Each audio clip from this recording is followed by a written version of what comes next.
I'll call to order the Finance Committee meeting for Tuesday, October 15th at 6 o'clock. Let the record show that all aldermen are here except for President Crawford and Alderman Anastasia. Okay, approval of the minutes from the previous committee meeting, which was Tuesday, September 17th and Tuesday, September 3rd.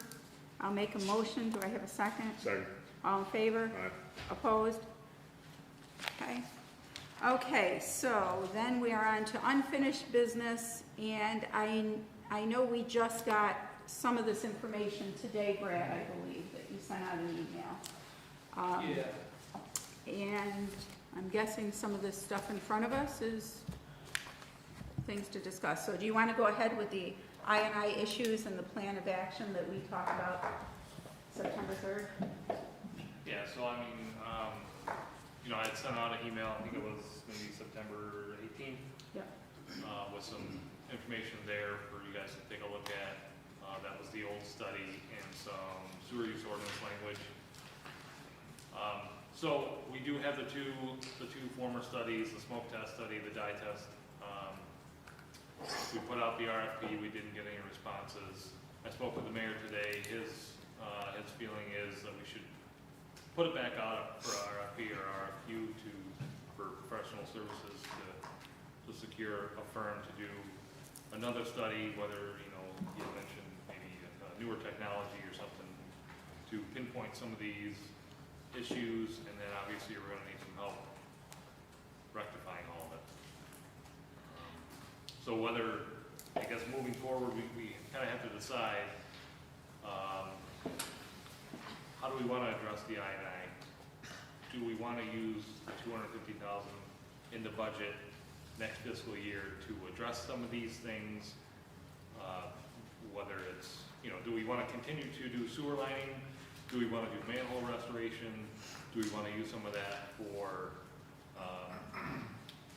catch basins that are tied into sanitary, or identifying some of these issues and rectifying some of the issues that are in the former study, or for professional services moving forward?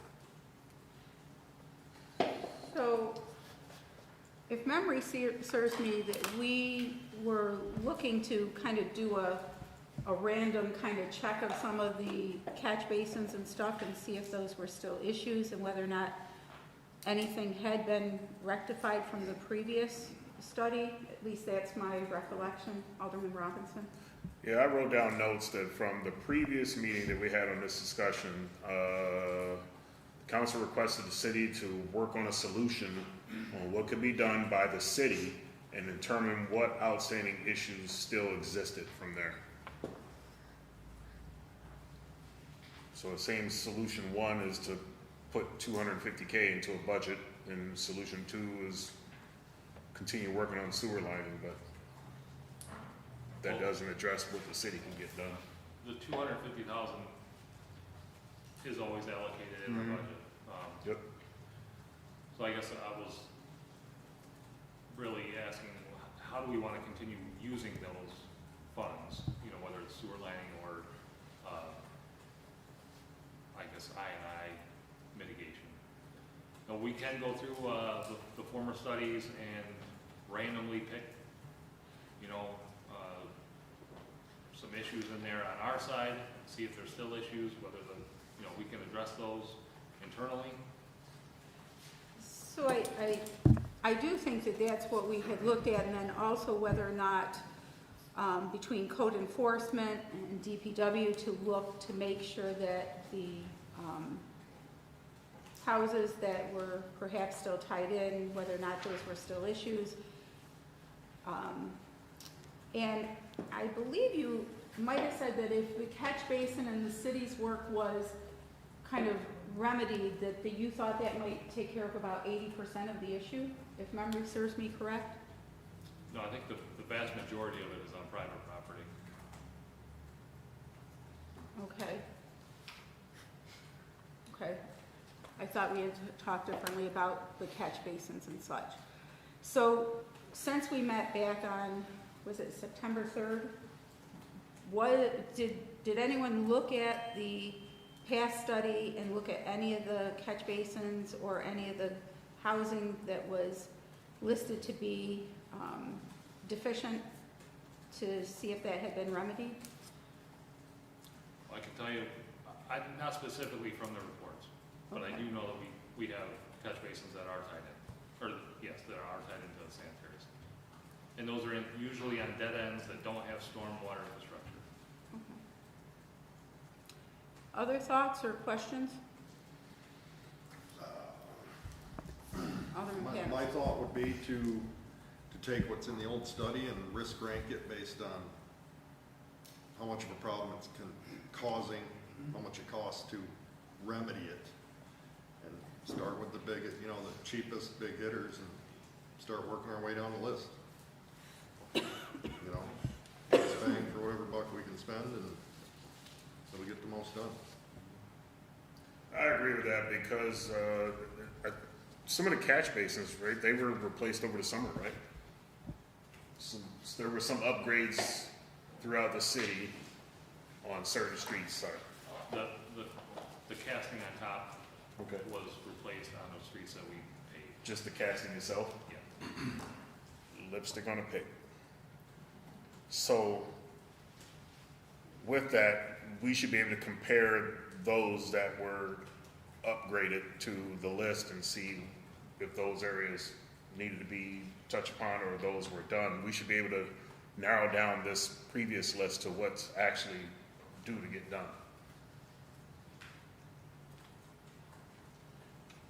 Because I think initially when we, I'm not following you on where you're going. so I think initially we had, had come to say, should we put it out for another RFP? And then it came out that we already had this study done.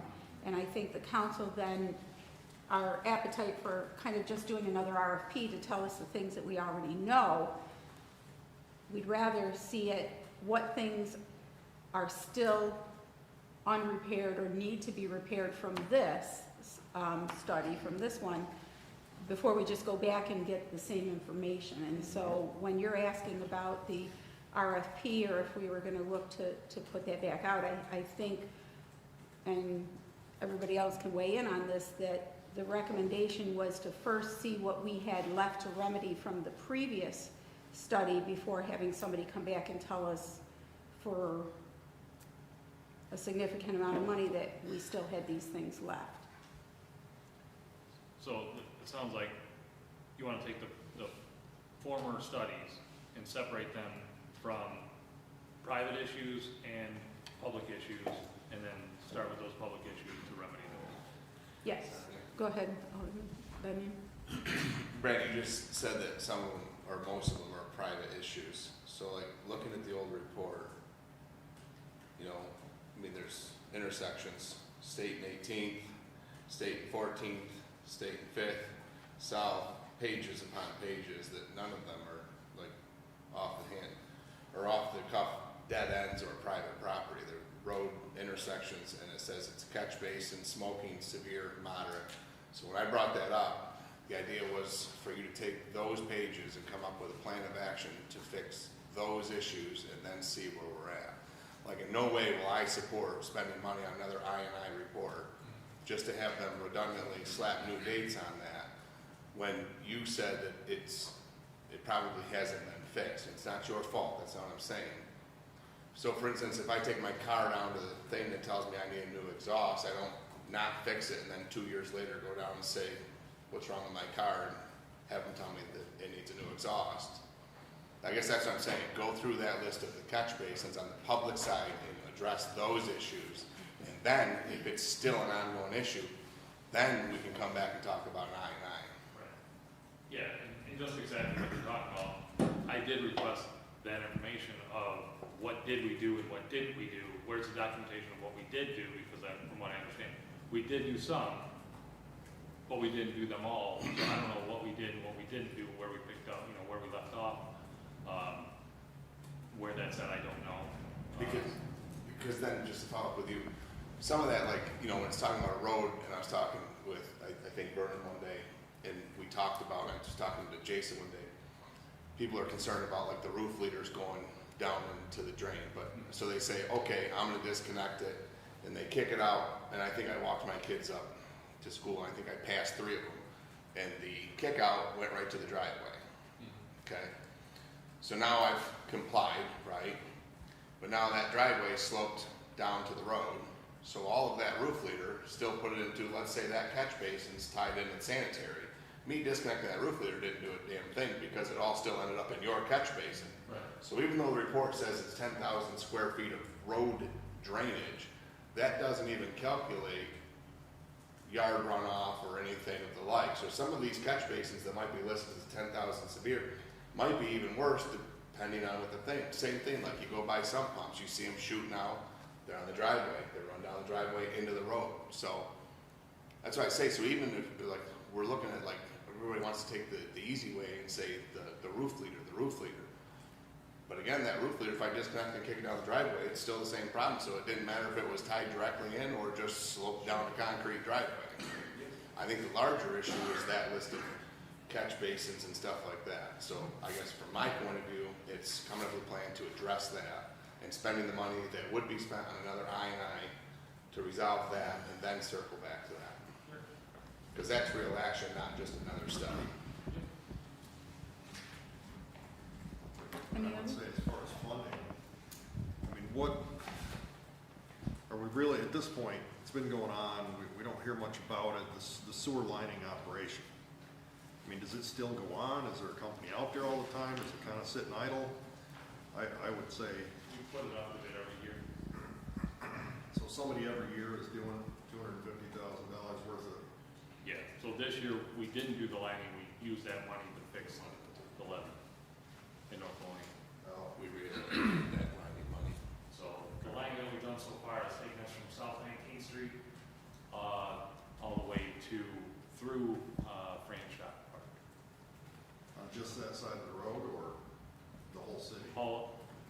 No, just along the levee, Okay, that chunk sewer. okay, so just that sewer. I guess it really would depend on if we know how much impact that money makes a year when we're doing it.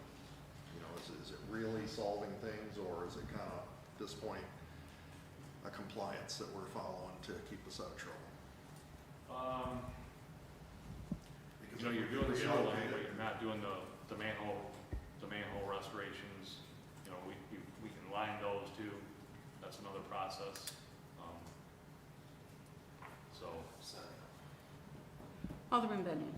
And I was just gonna clarify for you, you had asked Brad about the 85. What he had said was the 85% was 85 was inflow as opposed to like infiltration, like underground leaks, correct? yeah, that would be right. Is what the 85% number that you were thinking of, just so you, So I think there's kind of two different things, Brad, that you're asking. One is the I&I, and the other is, you know, with this 250,000, what we might be looking in the next year to do. Yeah, the I&I is larger than just the study. You know, it ties into our consent order with DEC, it ties into the wastewater master plan. There's a lot to it. So what I am hearing in the consensus is that we are not supportive of a new I&I study, but rather to take the one that we have, to go back and to kind of separate those things out and see what's the city's responsibility and what perhaps was fixed. And I know it predates you, but somewhere I'd like to think there's a database that somebody put something in that said that they looked at it. Otherwise, I would maybe by section, you know, kind of take a chunk and look at it and kind of, you know, and that gives you a random kind of thing too. If you find that 80% has been corrected, I mean, come back and let us know that. If you're finding that 10% was corrected, I mean, I think we continue the path we're on. Sure. and then didn't we talk to, Brad, can't you take, and Ben, this might be a question for you.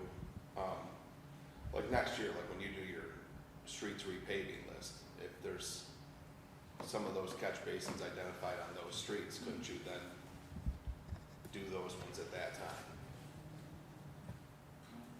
Makes sense if they would be done at that time, but I guess it's gonna depend on how much expense goes into that. You know, if you're trying to connect a storm sewer on a street that doesn't have any, it may be a full reconstruction of that street, not just a paving project. So the funds would have to be available for a project of that magnitude. Then to fix the problem, then that's the planning that's gonna have to go into and identify it, whereas maybe just for some reason the catch basin's bad or something and it just has to be done, maybe it's not the whole street, but I'm just saying like through the repaving project, then we could tie that together and hopefully come up with the funds to address it, because that's actual corrective action, not, again, it's not looking at either one of you two, it's your fault, I'm just saying, like, it's, to just do another study is literally just appeasement of, like, saying, well, we did another study, like, it's gonna be the same thing, then we're gonna have this same conversation, even just based on a new study, is where the fund's gonna come from, and what's the corrective action plan? So it's not gonna be a one thing, it's gonna be a, multi-year plan, that's why I said maybe tying it with this and tying it with some of the big ones, these big projects, and then doing some of the small stuff that you can in-house while not busy.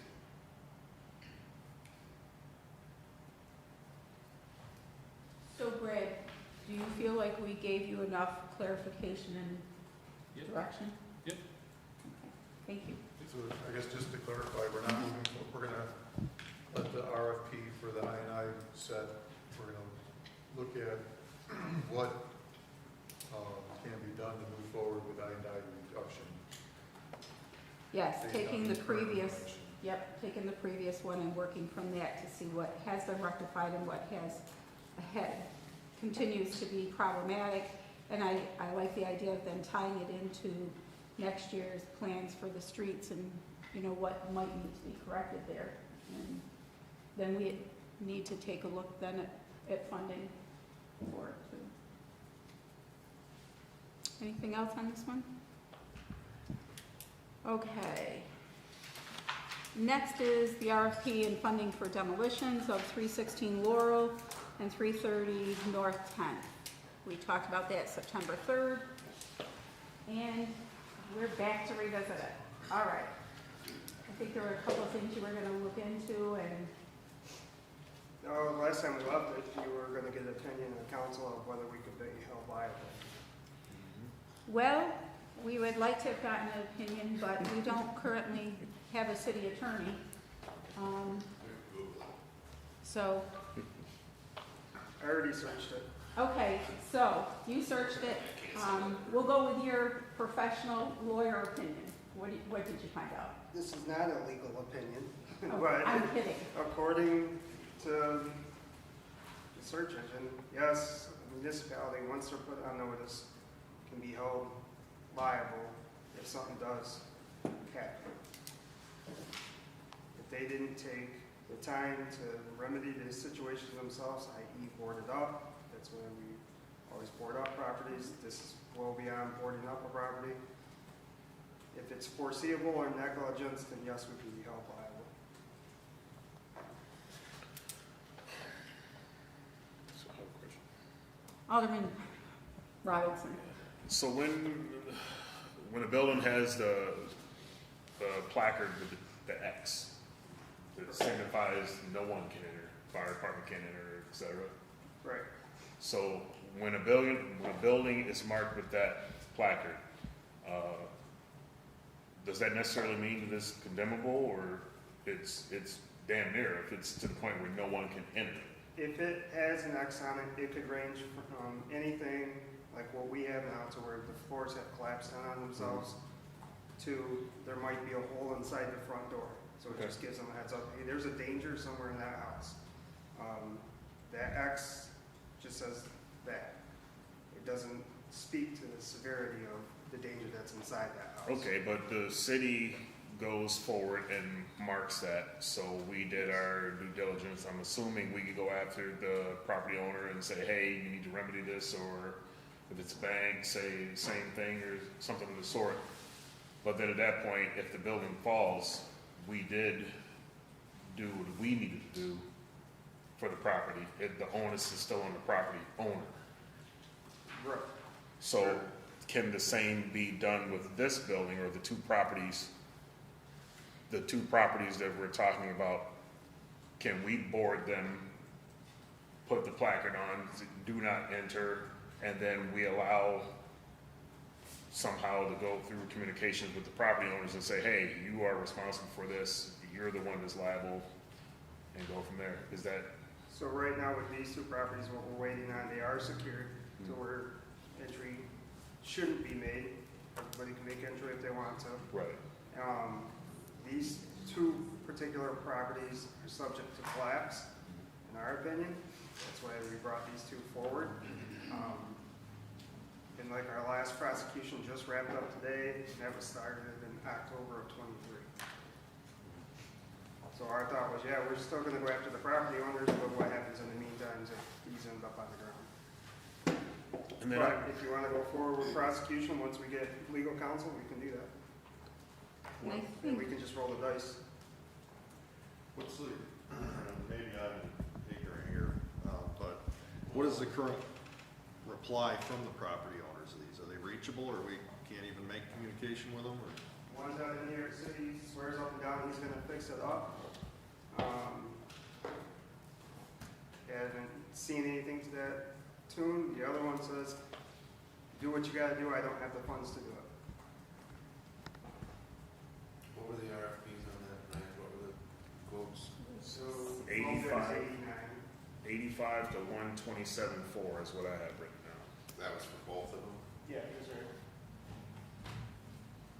85, 127, 188.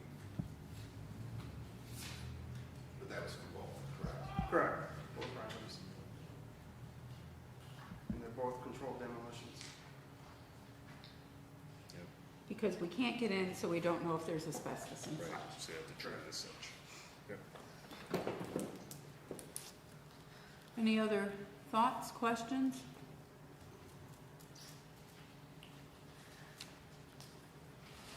One of them at least is in a well-trafficked area. I gotta get out. It's real close to the other house and real close to traffic. What was it, Alderman? And I'm a fan of tearing things down that are near collapse. Sucks that it costs that much money. Wish we had more competition in that realm here. But when things are that bad, I think it's good to take them down so somebody doesn't bubble going back together. Ryan, can you remind me, what was the process of getting reimbursed? We would have to take civil action against property owners. The one out in New York City, I don't know how you would do that. Try to find other properties throughout the state and lien it.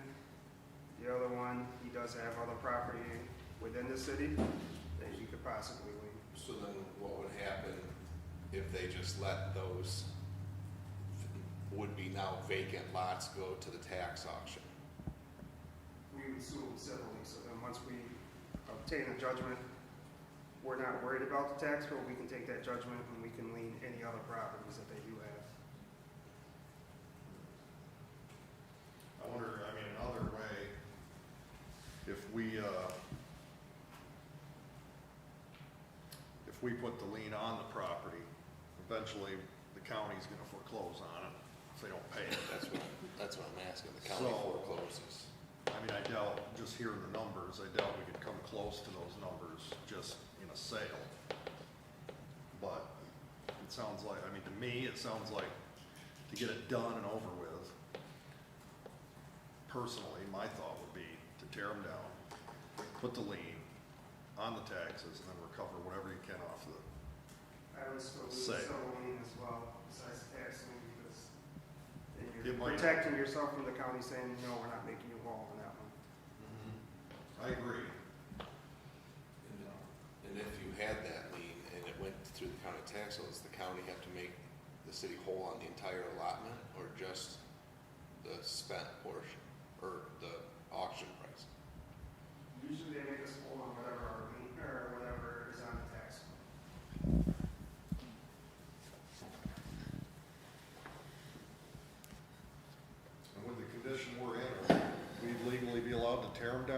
is the whole 2-year tax auction thing before you can demolish it or take ownership of it? Does that allow us to do it? Or is the Yeah, violation of code allow us to tear them down? The interim foreclosure has nothing to do with our side of it, and we've already given them notice and told them the repercussions of what would happen if they didn't comply. Okay. And all of ours says repair or demolish. If you don't, you're subject to fines, plus we will hire a city contractor to do the work and bill you accordingly. It's the only concerning part is if you, I don't say set precedents, but if you go in there and tear them down and pay the 85, even the low bid, right?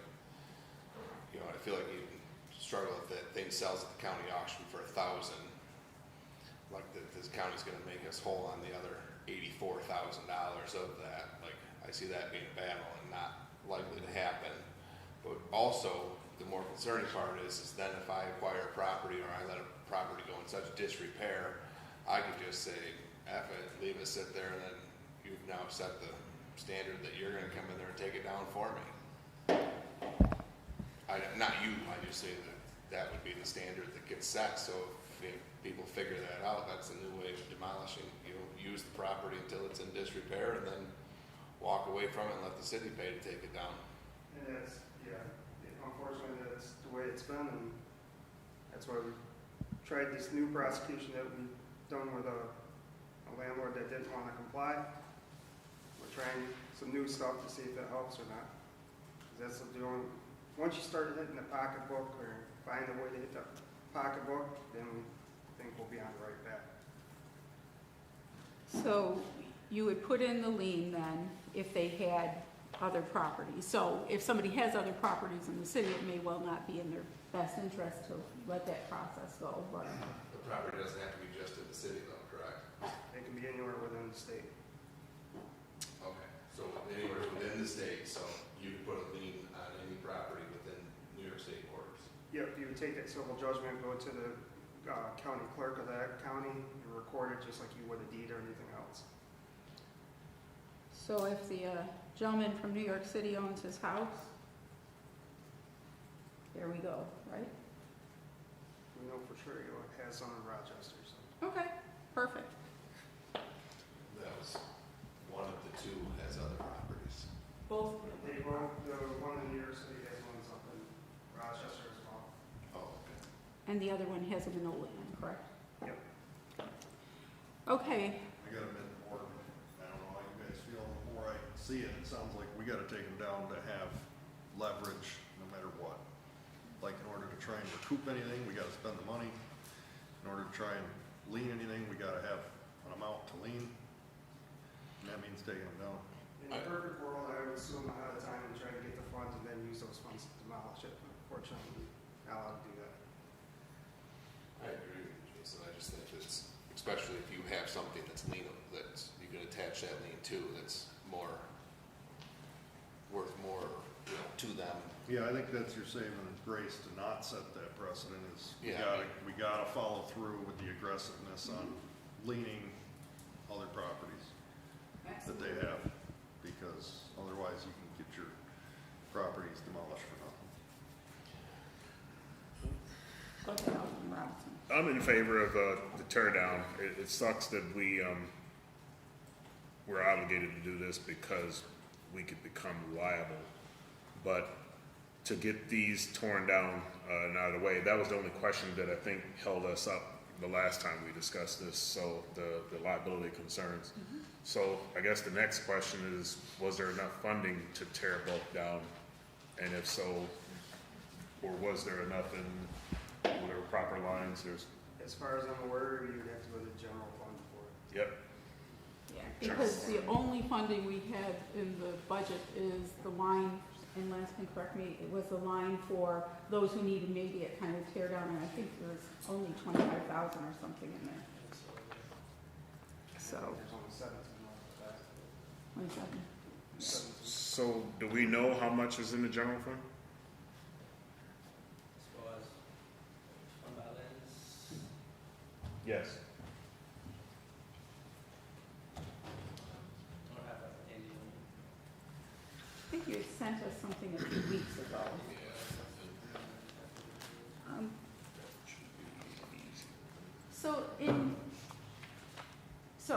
It definitely, it sounds like we're all in agreement that they need to come down, both of them, and we have a low bidder of about 85,000.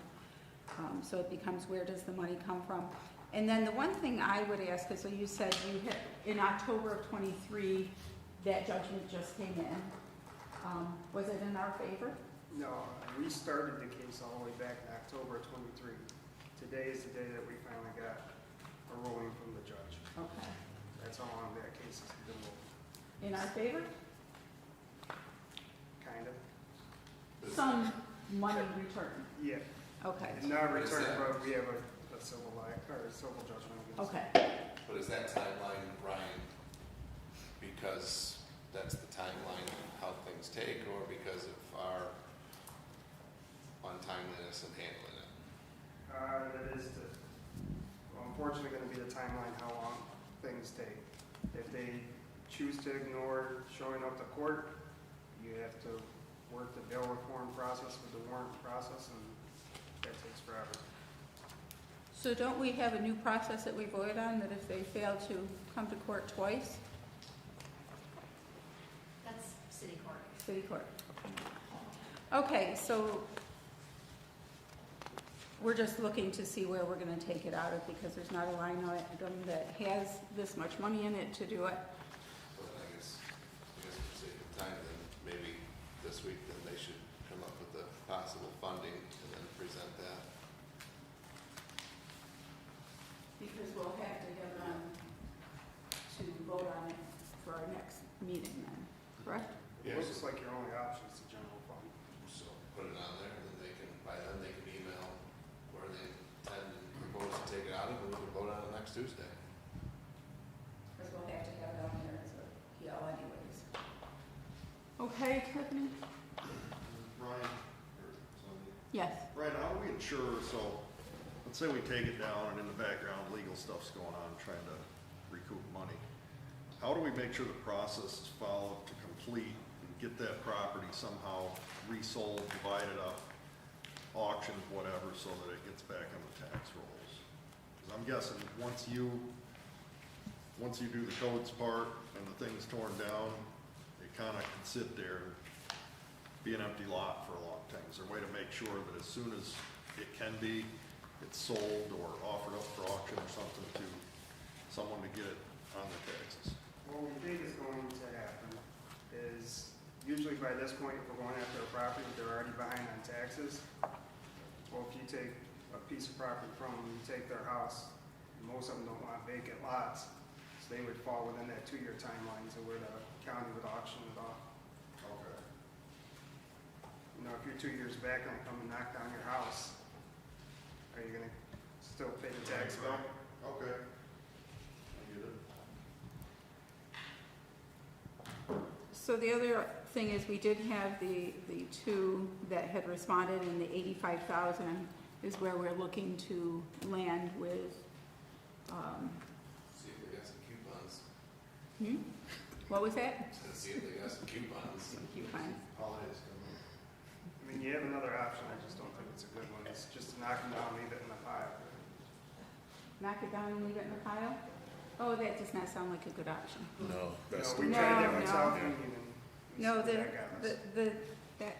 yeah, I think that's, okay, so we have an 85,000, that is the one, so we'll put in a PL, and then we can amend it when we're looking to see where we're gonna take it from, and Len, you'll send us out what we have in the general fund? We'll do fund balance and This one, budget yeah. fund balance. Yes, you'll update us on that, thank you. Good to go? Yep. Okay. New referrals for consideration. We have a presentation by Stark Tech on municipal building with the HVAC system. So we have a lot of stuff in front of us, that's these papers. This is street stuff. So Yep. I see that. this is the.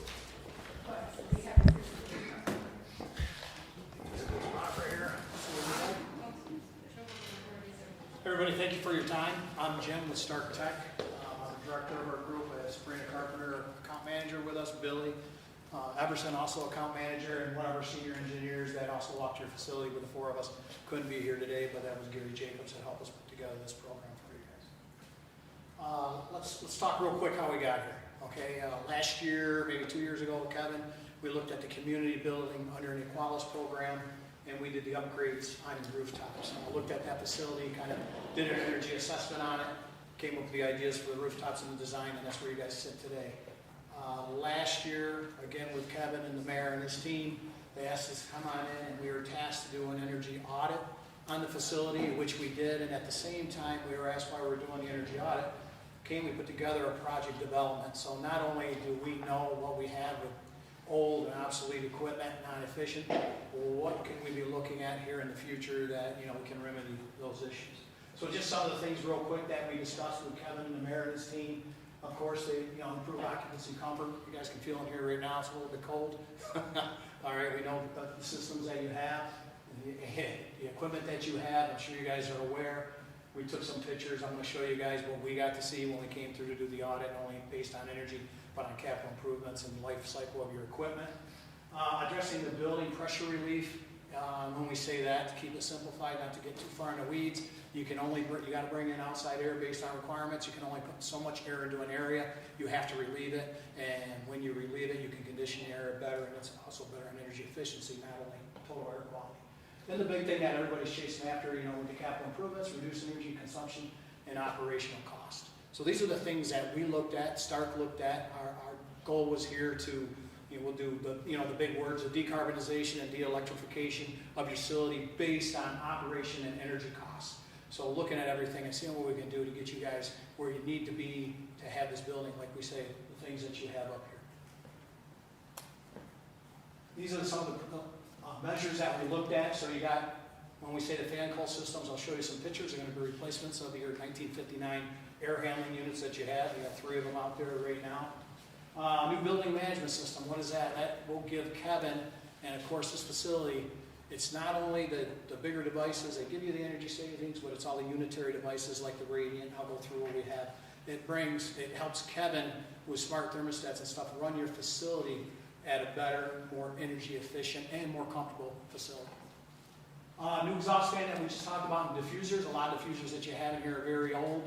There's new technology that throws the air better. It's not a huge thing. You remove the old diffuser, you put a new diffuser in, but it throws the air in the directions that you need it. Some of them shoot them straight down, or you shouldn't be shooting them straight down. Some of them are a little bit too close to a window, and they just bounce off the window. When we look at our energy design, we want that even flow of the air, so when the distribution comes out, you keep the comfortable in the atmosphere.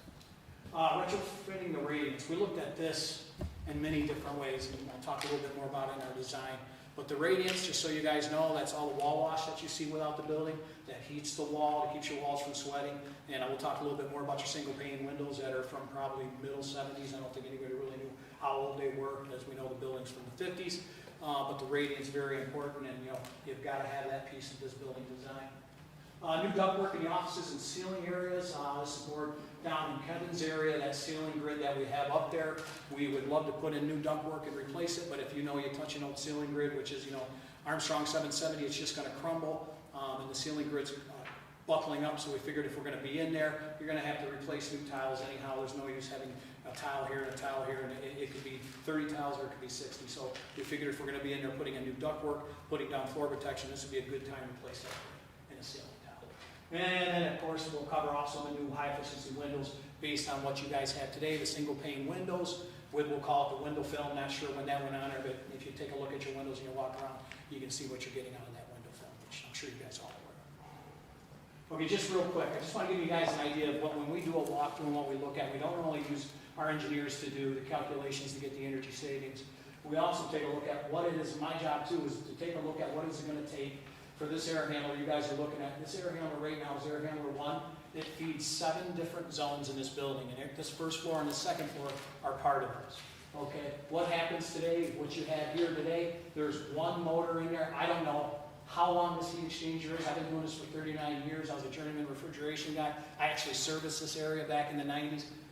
I come in, Kevin and everybody keeping this thing running that's from 65 years old. I know you've replaced motors in the place. Don't know if you've ever done the heat exchanger, but man, you have definitely got the life cycle out of this one, because typically you get 25 years at the best of people have taken care of it, and you guys have superseded that by like 40 years. It's amazing. It's crazy. And just some of the things when we're talking about controls, if you look up there, we see the boxes, those are when I get into the zones. So when we lose a motor on this, or you lose a part on this, you lose the entire building on the first and second floor that this feeds. One motor, when that motor goes, you don't get any heating, which you guys are all aware of. Real quick, just to give you guys an idea, because when we're talking about removing these, and I'm going to show you a couple of the pictures, it's not just the air handler. This thing actually has to be cut up to be removed because of the places that they're in and the way we're going to get it out of the building. So just to give you guys an idea, and Kevin and I looked at all this, all the parts and pieces that go with it. So you see the hydronics and the controls and everything that are on this area. Same thing, this is air handler number 2. This feeds where we're standing, 1959, same type of setup, 3 zones for 3 different areas in this place. And when this goes down, we lose all 3, including the courtroom. The new units, I'll explain here in a little bit how they're going to be different to this, where you don't lose the whole area if you lose one unit. Just to give you an idea of what's also in our scope of work, you guys have an old burner system. This is stuff that's just sitting down there that's in the way. It can be left in place. When we looked at it and talked with Kevin, some of this has got to be removed so we can get the big air handlers out. So this will become and just needs decommissioned and we'll remove this. Just to give you an idea, this is what it looks like when you guys walk through. So when we're saying we're doing piping and we're doing ductwork and everything we have, just the complexity of what you have down there and the space that you have, one of the reasons why we want to get that old burner out of the way. The ductwork, where the air handlers are today, as you can see the old ductwork's on, we'll take it back to a transition that makes sense. So we'll be removing some of the ductwork because we're going to have to put the new zones in for all the new fan coil units. So there is ductwork demo, and this is just giving you an idea of what that entails and what's on it, insulation and everything. Now this is what you have downstairs. This is what we have to come out of to get this equipment. Now your air handler number 2 is all the way down the hall and in a sealed room where we've got to cut that up, take it down the hallway, which we're putting down floor protection, bring it into this mechanical room. We're going to punch out these windows because these are the old windows, and then we have to cut it up, and I'll show you, Sabrina, if you go to the next slide.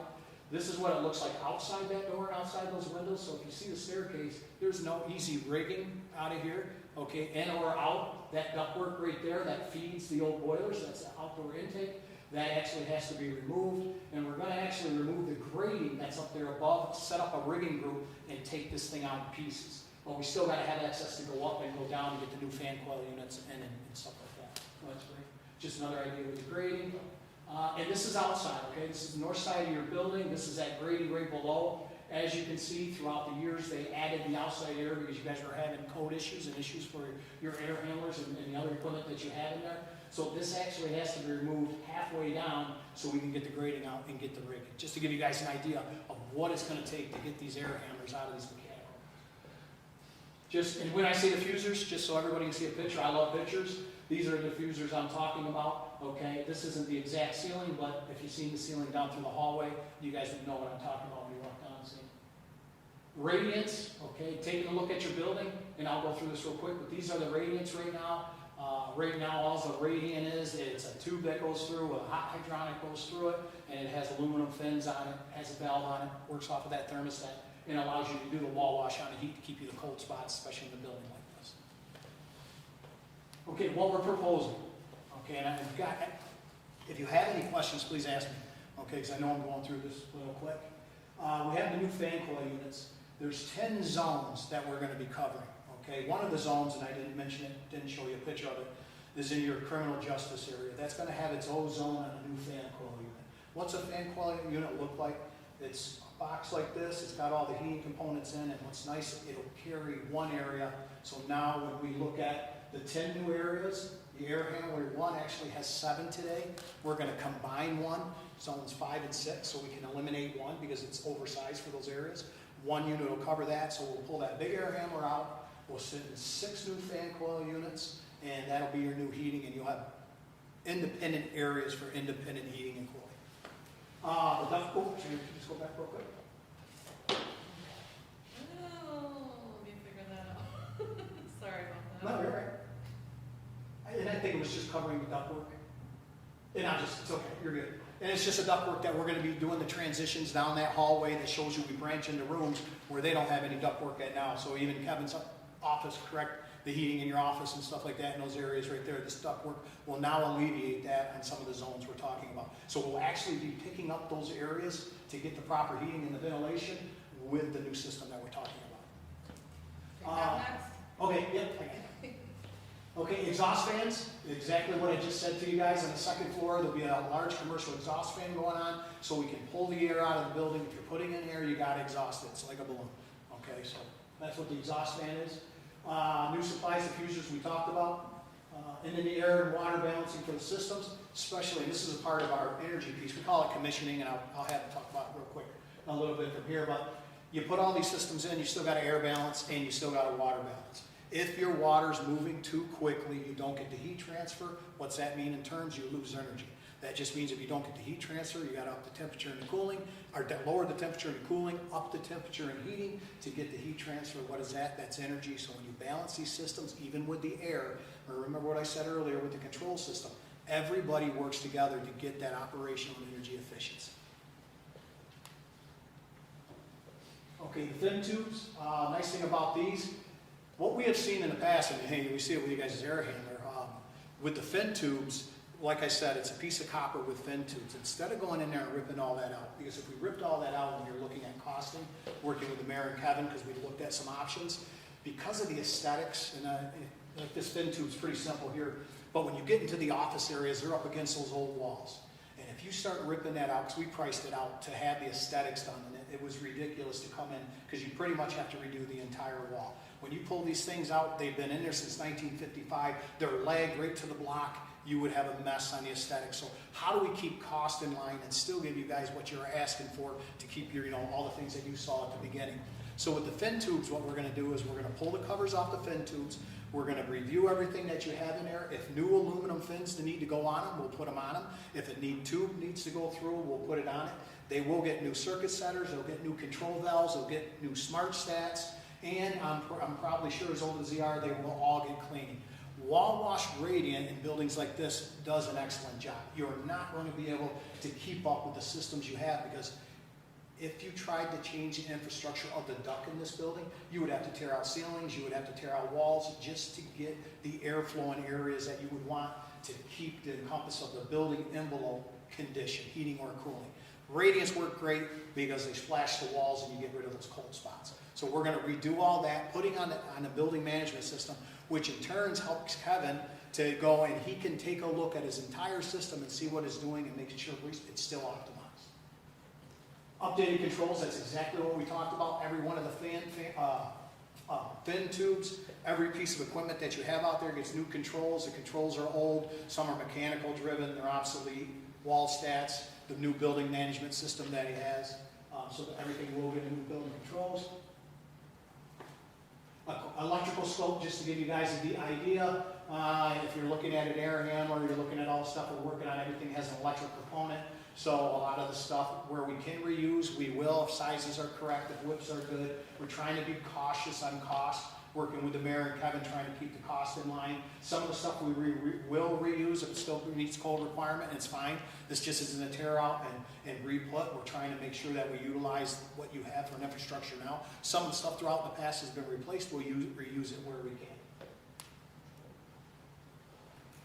This is the controls, just to give you an idea. The material, the programmers, the software, start up and check out, and of course, and we'll go into inclusions, the engineering controlled submittals.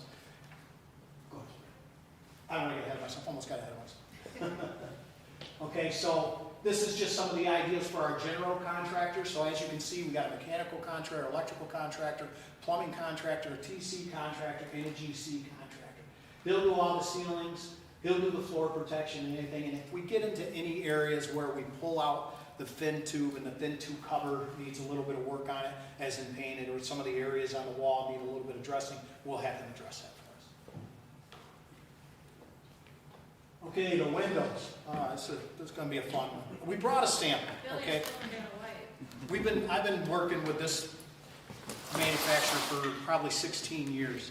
And I love to bring a window because I think with a window like I am, everybody loves to touch it, feel it, see how the mechanisms work, how it opens. These are gonna be the operables you have. Now, the color that you guys see here, or the color rendering in the glass will be different. Nobody's decided on color yet. We just wanted to bring you guys a sample so you could see a window, and that's this one right here. So when we talk about the windows, like explain what you guys have today, but these are custom built. Okay, so what that means is they'll be built at the manufacturer and put together, especially for the front of your building because it's unique, and I'll cover that in a minute. They're double pane, they have the low E glass, okay, argon filled, so they're a double pane. They give you that great vapor barrier that gives you the good UV rating that you want. We are, energy company, an ESCO energy services company. Of course, the solar heat gain reduction, not just for heating, for cooling also, winters. And of course, the operable windows that you guys have today. Everybody likes operable because we get a lot of medium to road temps where people like to open up, their windows and the AC isn't on and the heating isn't on. You get that middle of the road. So we love to have the operable windows. And that was something that, of course, Kevin and the mayor. This would be the north side. So there, you guys all see this every single day, just to give you an idea. We have 3 different sections here when we're talking about windows. We have the north side that I just covered. Okay, go ahead, Spring. We're gonna go into And the nice thing about these two, and I think Kevin will love this, and the mayor, a lot of our installation, other than one guy on the inside, is going to be from the outside. So when we're talking about any downtimes, the installation of the windows are going to be from the outside. You'll have a little bit of work on the inside, just have some people pull the stuff away from, the walls, but they can continue to work in there if they want to, because a lot of the work's going to be from the outside.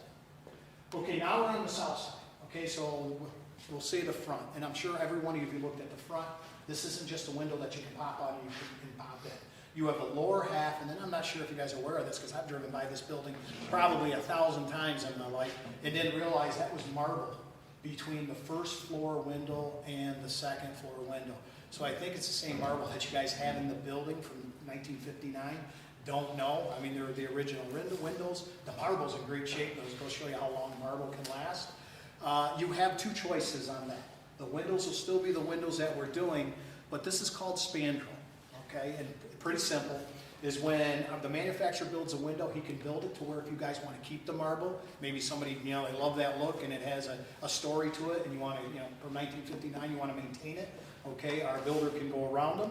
Or spandrel, and these are just some colors to give you an idea because we're going to match them to the windows, it will cover the marble.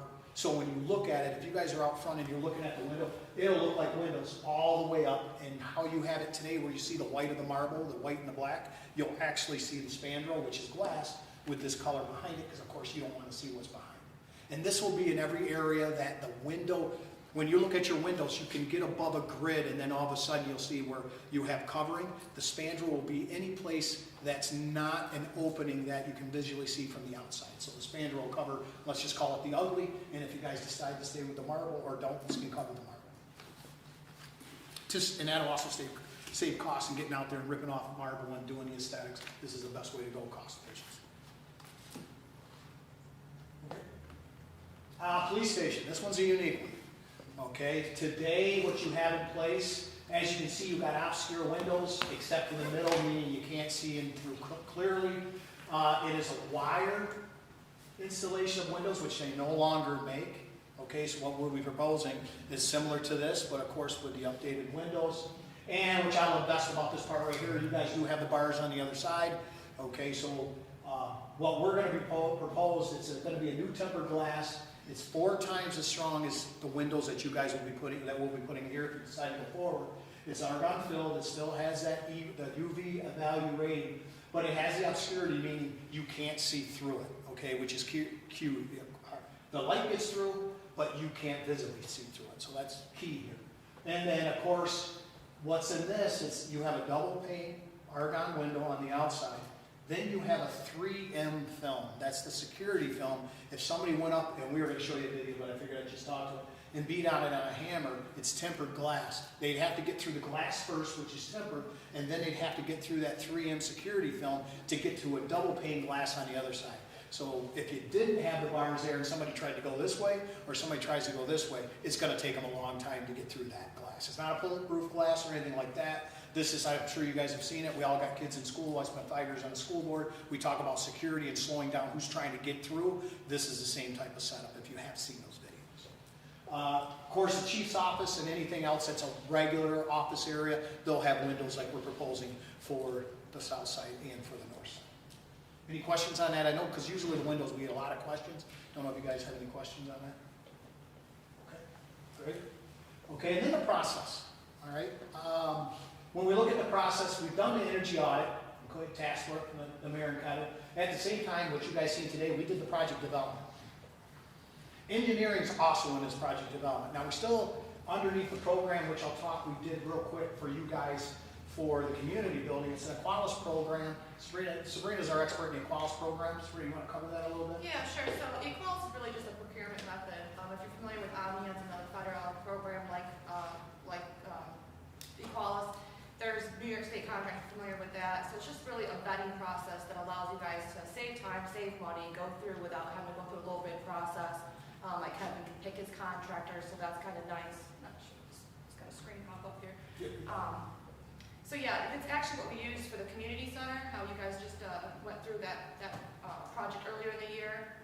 It's a similar process to that, or the same process. So that worked really well. I'm hoping if you guys move forward with a project like this, you can use that process the same way. Yeah, and that's how we got these numbers put together. When we do this underneath the Equalis, we actually bring in the subs, so we walk the subs through the building. And just to let you know who you lose, and I don't like to name drop, some people like, I try to stay local.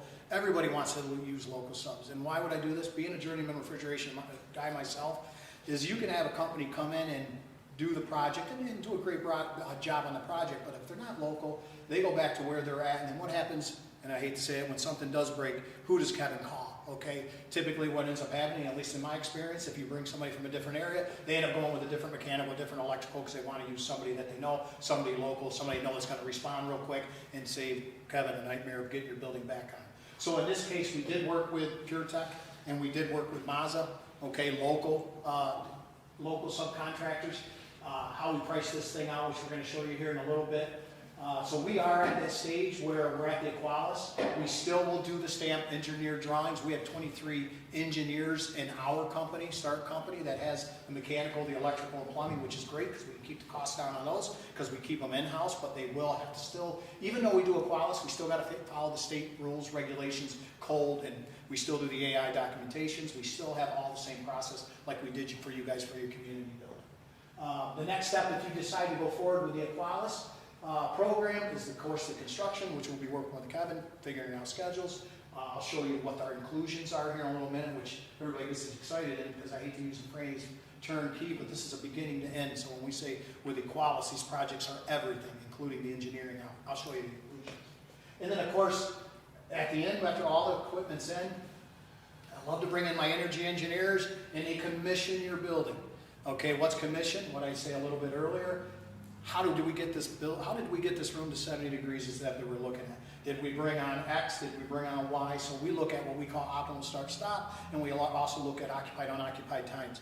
Not that we had to bring on all our heating sources to get to this area, but limit, because what do? We base everything on performance. We're an energy company, an ESCO, okay? And we base everything on performance, not just on design plus 20. So we're always looking at energy efficiency and how we can get your rooms to the temperature, heating or cooling is most efficient and optimal as we can. And then of course and here's the fun thing, we have an office right here in Allegheny. We have probably 20 techs, mechanical and everything in-house. We don't do installations, we do service, we have a controls guys local, which is great. Our closeout and training never ends. If, it's a use or lose, so if we show Kevin something on one of his fan coil units and everything, it's going great for a year or two, we're local. If Kevin needs a little more training or wherever, somebody new coming in, new guy working for Kevin, we give training nonstop. Whenever anybody needs it, we just bring him down, do some training. In the closeout, we follow all the same policies. I'll be working with, Kevin, of course. It'll be the submittal, the MEP design, that's all the stamped drawings, specs, everything that go with it. Operation test, start and test. So every piece of equipment, when I say commissioning, we go up to it. If it's a fan coil unit, every part and piece is a checklist. We check off on it. We show the temps. So we have a check CTS, which I require because we're looking at an energy savings, of course, for you guys. And there's incentives, which I'll talk a little bit, where are based on energy. So I actually have to get these together to make sure that every piece of equipment was commissioned. All right, just real quick with the corporate overview. I think I covered it. We are here and we do it in many vertical markets. For you guys here, we do the decarbonization and, like I said, the electrification based on operations and energy. And just to give you an idea, if you looked at the roadmap, and these are many different people in our company that do many different things, these are a lot of the things that we do. Okay. And when I say total facility optimization, here you go. Integration, control, security, another division of us. Equipment, we will work directly with the manufacturer so we can cut out a lot of that middle cost.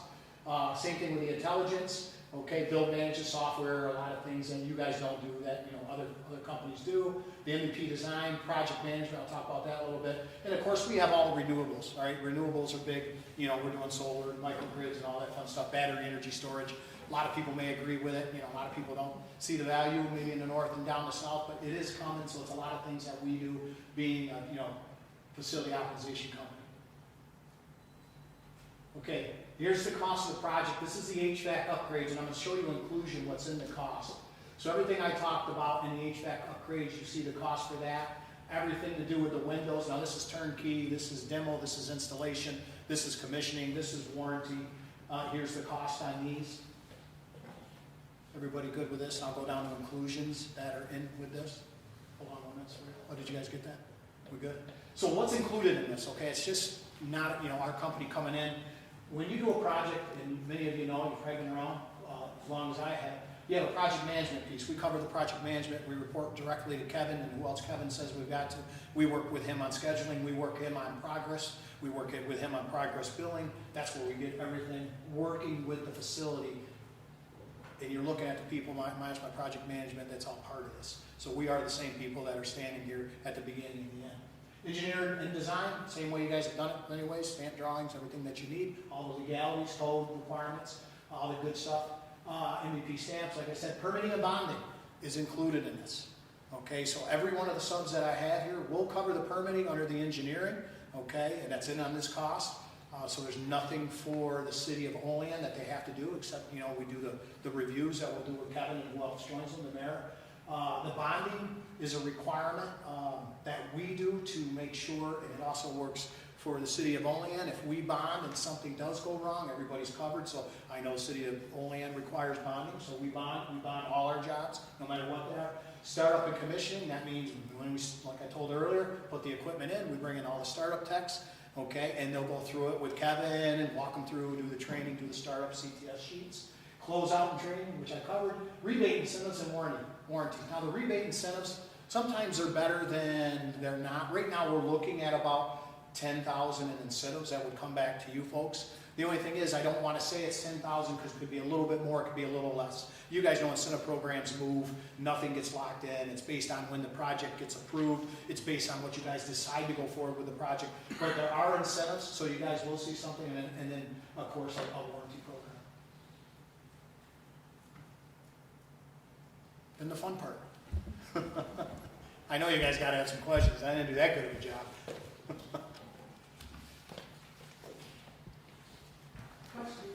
I'm just curious of warranty. Well, there'll be different warranties on the windows. Good question. Right now, we do a 1-year labor, 1-year material on all the HVAC equipment. Is there a little more? Well, we were keeping cost effective. Can you get additional warranties? Absolutely, you can. But we got the 1-in-1 on all the equipment. And like I said, we're local, so we're here, and we're always helping even with the warranties. And with the windows, you have a 10-year warranty, and we're here for the windows also. So you get a 10-year warranty. So if anything happens to the operable, and that's pretty much on these windows, based on my experience, like I said, I've been working with this manufacturer for 15 years. If you lose something with the operable, nothing's perfect, things break, coils break or anything, they are covered. My windows vendor will come out, do all the replacements. I think the biggest thing is maybe the clips in this right here, okay, the slide arm if you have any issues. Never anything with the glass. But the questions I really asked, if you guys, and I know you have blinds, so let's just cover that real quick. You have blinds in there. Now, when we put in the new UV rating and the solar heat gain, you will be able to look out like you're looking out a window, and you'll have the heat rejection, okay? So you won't have to slide the blind. If somebody wants more than what the window has, this is just an option. It's not into this. We actually do the blinds in the windows, okay? And a lot of school districts go the blinds in the windows just to use, somebody that we do this K through 12 because they don't want the kids grabbing them, ruining them, wrecking them. So these do come with blinds in the windows. If that was an option, if you guys said, hey, we know the solar heat gain may be great, but we needed a little bit more in that, so we left the blinds. Maybe it's a thought that you want the blinds in the windows so you don't have to have the blinds that you have. Don't know. We were just trying to be cautious on cost and working with the mayor and working with Kevin. They thought this would be the best way to go at this time. Outside of the blinds, so have some type of privacy in them. Yeah, you'll have it's darker than this, okay? You'll have the UV rating. You know how you guys did the film that you have now? Okay, it'll be a little less than that, but the window will absorb. Okay, right here, when they put this on, and because we call it window glazing. When we do window glazing, we're doing it for two reasons. We're doing it for heat rejection and then also the penetration of the light. Sometimes it's too much depending where we're at. The key of these, they're going to get the penetration of the heat rejection. Okay, so you don't need the window glazing. All right, you will not have the same, and not knowing if this is an issue you guys have, if the sun's beating in the window, you'll probably see it a little more than, of course, than blinds that you have today. Okay, I can't beat that. Okay, otherwise you wouldn't be able to look out the window. If I went with a 0.5 or more, you get a little better UV rating, but you would lose that look out of the window. You guys want to talk about if you tint your cars? Let's just use that for association. Tint your car window, you can go light and look out, or you can go darker where you don't want people to look in, but you can look out, but you lose that transparency of between the inside and the outside of real light. Just give you some ideas. That's one thing nice about windows. There's probably 30 different applications of windows that you can do. Okay, different levels of spandrel, different colors of spandrel, different UVs. Okay, you can go with, if you wanted to put, the window glazing on these. I wouldn't, because these windows are designed not for that. But if you're looking for more of a tint, you could go with the blinds in the window or kind of stay with the blinds that you have today, which are just some options for you guys.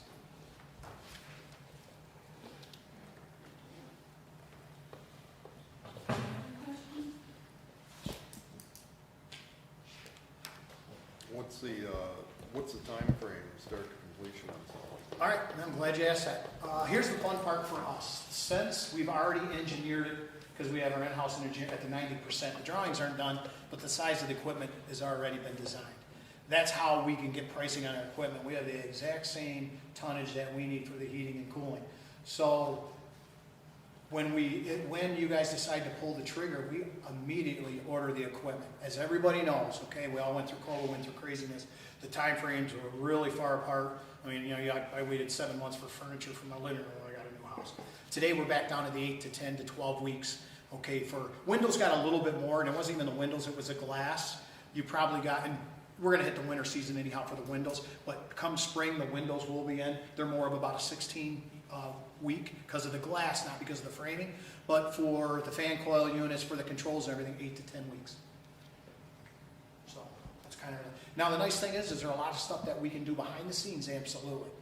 Okay, the control wiring, a lot of these spin tubes are pretty simple to work on, get the new controls in. So you don't, the last thing when I'm talking, especially K through 12, but even for you guys, is try to jam it in the summer, especially for the heating season. Okay, you've seen what it's going to take to demo what we have, get what we have to. There's 10 knocking to do, which is ductwork, plumbing, and everything to do. When Kevin gives the okay to take down the heating system, that's when we start. But the nice thing is, we order the equipment immediately. We get it on site. We have it here, so when we get the go, and it's not all like just heating seasons, it may be some rooms for the fan coil units, it may be the exhaust fan that we can hit quickly into controls. We have it. And it also helps us to where, as you guys all know, and I'll keep it on a kind of a low, it's 3% for labor a year, and then it used to be 3% for material, and during COVID it went like 20%. Now it's settling back. It's getting back to around the 3 to 5%. So the longer you wait, these are 2024 numbers to the end of the year to get these things, because if you're going to go forward, I still got to get the engineering completed. So what does that mean? I've got to get the stamps on them. Okay, so there's 2 to 3 months, but we can order the equipment. We don't have to wait to get the stamps approval, because the engineers who are stamping are the ones who design the sizes of the unit. We can get that going, and that's that's the slowest thing, because typically the old way, you had to wait. You didn't get pricing, you got budgetary. You had to wait until the drawings were complete. It had to go out to bid, and then you hope it came in under your budget. Okay, and then you don't know who you're going to have doing the work. If it didn't hit budget, you had to redo it. You missed that summer window, because a lot of the work we're going to do is going to be from the spring to summer. This is full go, and that whenever you guys pull the trigger, the equipment gets ordered. Whatever we can do during the year, we do, and then we minimize what we've got to do for the summer. We know the air handler coming out, okay, and the furnace is going in. And here's a thought, I can't believe I'm going to say it, and Kevin's probably going to kill me. But a heat exchanger, remember, you have one heat exchanger you have today. Not to scare you guys, because you've had this in here for 59 years, and I don't know, maybe it could go another 10, I got no idea. But if you lose that heat exchanger, where are you guys at for heat? okay, being 65 years old. And when I mean lose a heat exchanger, you have the gas that's underneath it, which is the carbon monoxide, and that's the gas that heats it. And then you have a completely different airflow distribution that blows that air across the heat exchanger, which gives you the warm air here. Those two don't mix. When you lose a heat exchanger, it cracks it. And now when you crack it, you got carbon monoxide. Okay, you know what that is. That's one issue. The second issue is where are you going to find, and this is just as I would be thinking, where the heck am I going to find another heat exchanger if we lose this one? Is this one repairable being this old? Do we lose a hold of heat exchanger and it takes us 2 months to get another one? The nice idea, if you guys go forward in the age of your equipment, maybe this should have been a little while ago, I know how all this works, being on a board, if the equipment's sitting there in place and you guys are going forward, instead of waiting till May or June or April or the equipment, if you do have an issue, we have it right here, ready to go. Just some thoughts. Okay, when we're looking at practicality, Murphy's Law, he's not my friend, but he's always on my shoulder. I'm always looking back when something goes well, when I have a project goes well, I'm always looking back because I know something's coming. So just bringing that out there. So some of the advantages, all right, and some of the options that you guys have. So Kevin, do you have something or anything you want to add? So, I mean, he's covered a lot of it. So we have ginormous, massive units that are as old as the building. As he said, I'm surprised they made them 65 years. I mean, I'm keeping them together as best I can. A lot of times, like, I've had to borrow different city workers to help me haul motors up on top of this stuff because I'm one guy, and some of these motors are a couple hundred pounds. I was going to say, the windows was a large concern. I've been hearing it since I was on the council.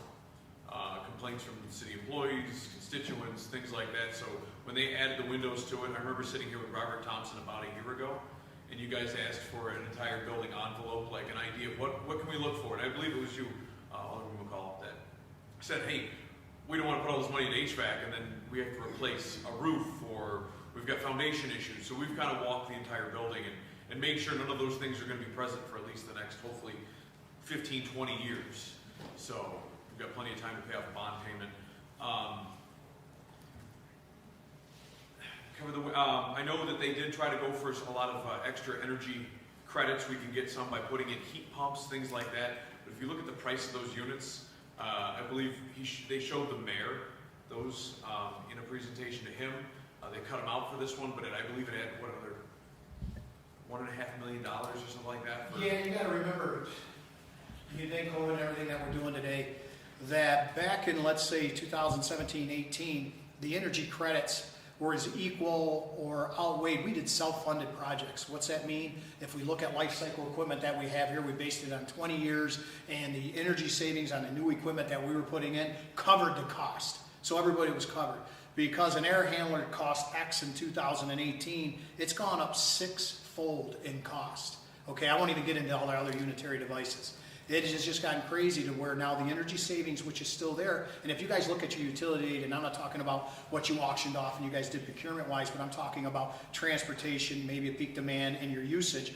If you look at it, usually with electric, you'll see a sine wave in gas, your MCF, and your KWH. You'll see a sine wave a little bit up, a little bit down. Actually, it's kind of stayed stable. You might have had a little peak and you went up a little bit, but when you're only going up 1 cent or 2 cents a KWH, and I'm jumping, $20,000 on an air handler unit, it went from, hey, self-funded to now in New York, schools, K through 12, it has to be we do energy performance contracts.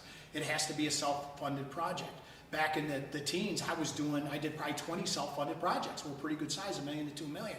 Today, we can't do any more self-funded projects because even the lighting won't pay for itself over that time frame because everybody's gone in and done their own LED bulbs and stuff like that. So that's self-funded, and getting those energy credits like Kevin was talking about. Yeah, and send us for 10 grand on a $2.7 million project. Really? Okay, it's still 10 grand. Do I like bringing that number to you guys? No, I used to love bringing 2, 3, 4, 500 grand to to whoever I was presenting to. I've even had a school district tell me, well, wait a minute, where's all the savings? Well, the savings is there, but if you're looking for a self-funded project, we have to use every bit of those savings to help fund it, and it just won't fit. New York State requires an 18-year program. Okay, so even for you guys, if you use that analogy over to, I don't care what facility I am, from a hospital to the building that we're standing in today, that theory fits the same spot. So I would chase after you guys. And here's what's nice about what you guys have. You're well aware, you didn't have to see the pictures today, that if you got 1959 equipment, does anybody own a furnace in their house that's 1959 years old? Absolutely not. Okay, they've come and gone. We're all aware of that. So what our goal was here, to keep cost conscious, going back to what Kevin said, try to figure out how we can maintain this building the best we can with the cost and the energy efficiency. So our key will be that operation and energy cost after the project's done with the high efficiency of equipment, to where you guys can see a change in your electric bill. Okay, see a change. It may be minimal, okay, on your savings that you have, but at least the equipment we have selected is much more efficient, of course, much more reliable because it's brand new, even though we know what brand new means, than what you have today. Kevin, that cover that?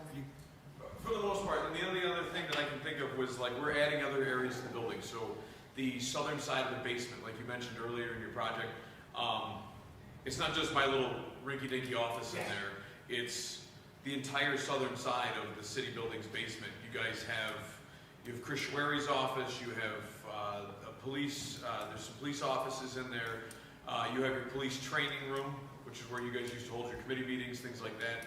All those are running off of little proprietary units that are, they're 15 years old, some of them, and it's just, they're constantly breaking down. So incorporating them to a brand new piece of equipment that's also anticipated to last is going to be helpful with us. And I mean, we've had a lot of issues with air conditioning here recently. This room in particular, like, I'm constantly having to manually damper stuff because I can't find parts. Honeywell's made a lot of them obsolete. We've been getting them. Then when I get a price, I get approval for it. The prices change. I got to go back and get new approvals. I just found some off-brands that Stark actually helped me find, another one of their divisions, and we should be able to incorporate those to get us through until the project actually starts. But it's one of those, like, it's taken me 3 to 6 months to find some of these different parts, and if something big like the fan goes down in the air handler or the heat exchanger or any of these things, they don't make them anymore. I would have to have one custom manufactured, like machined at a shop, and I mean, I could see easily eating up a quarter of that bill with just having to find parts to get this thing, like, operational for the next 10 years. So a lot of the complaints we've had over the summer, and I've only been here a short time, but a lot of the complaints with the building, with either too hot or too cold, it all kind of goes back to this equipment that they're talking about replacing. So just to be able to have that, level of comfort for the people, for the staff that operate out of this building, is kind of what they're also, part of this. So, thank you guys for coming in, appreciate it. Thank you for your time. Thank you.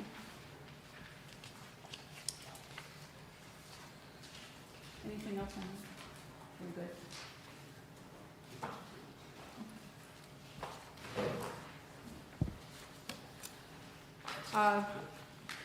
Fleet maintenance, we have a couple things under there: all-terrain vehicle, side-by-side, damaged youth and wrecked truck, and John Deere tractors. So who has that one?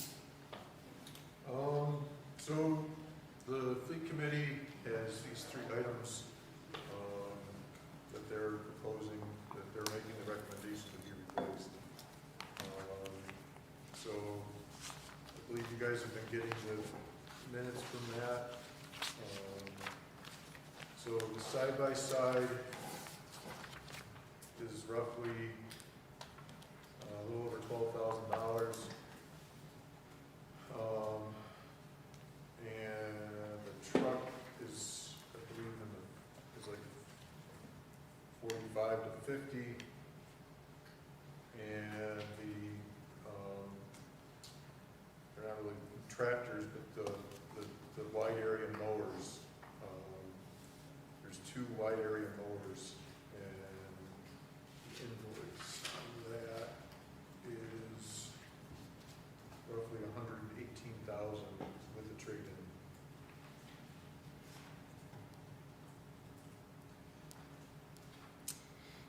So those are the three items that the fleet committee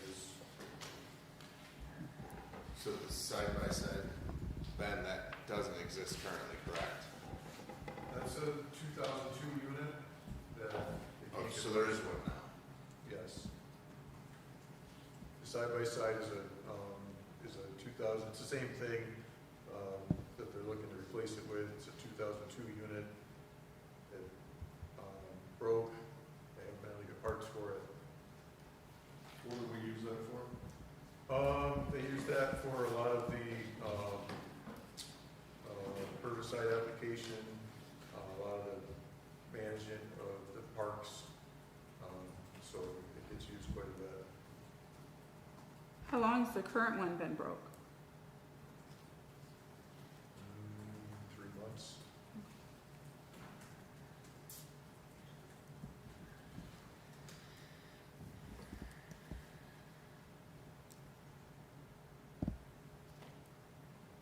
And you're looking to replace the damaged youth and rec truck, fully replace it, right?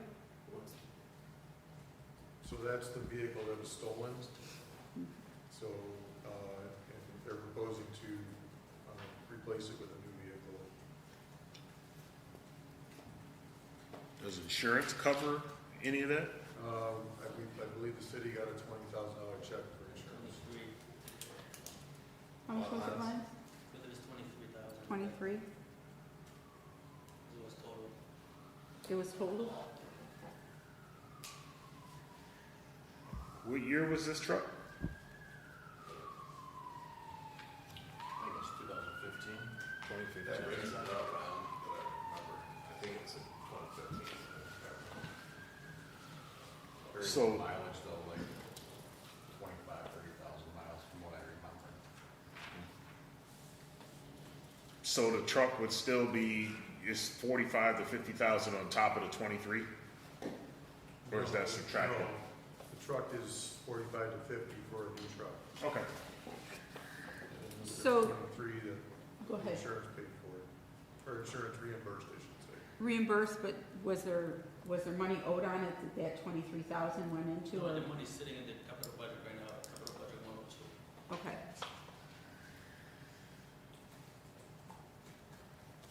And what'd you say the price, you have price on a new side-by-side you guys are looking at? 12. So, Is that 12? side by side is a little over 12,000, 12,177, Is that brand new or something? brand new. Brand new. So they did get 3 prices on that.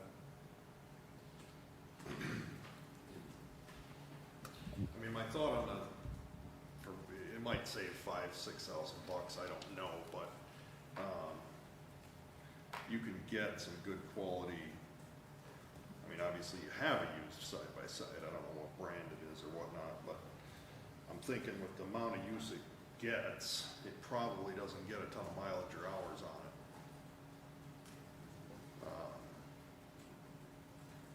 I don't know. I'm just, if somebody's trying to squeeze some numbers and wants to go cheaper, I would try for a couple-year-old unit that somebody's traded in.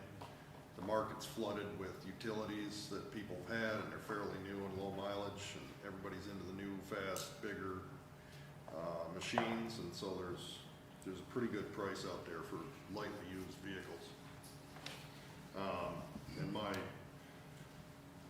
In my experience, going with Hondas is always quality that you can't, they don't tend to break, as long as you do your normal maintenance. But if you buy something, say like a brand new Polaris, that might be cheaper at 12 grand, but they're not quality vehicles. That's my 2 cents.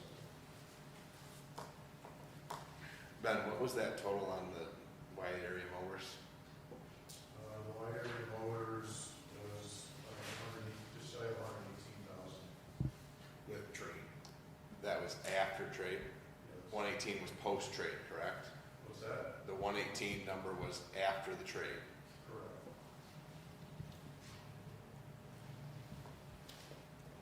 And that was 2 of them.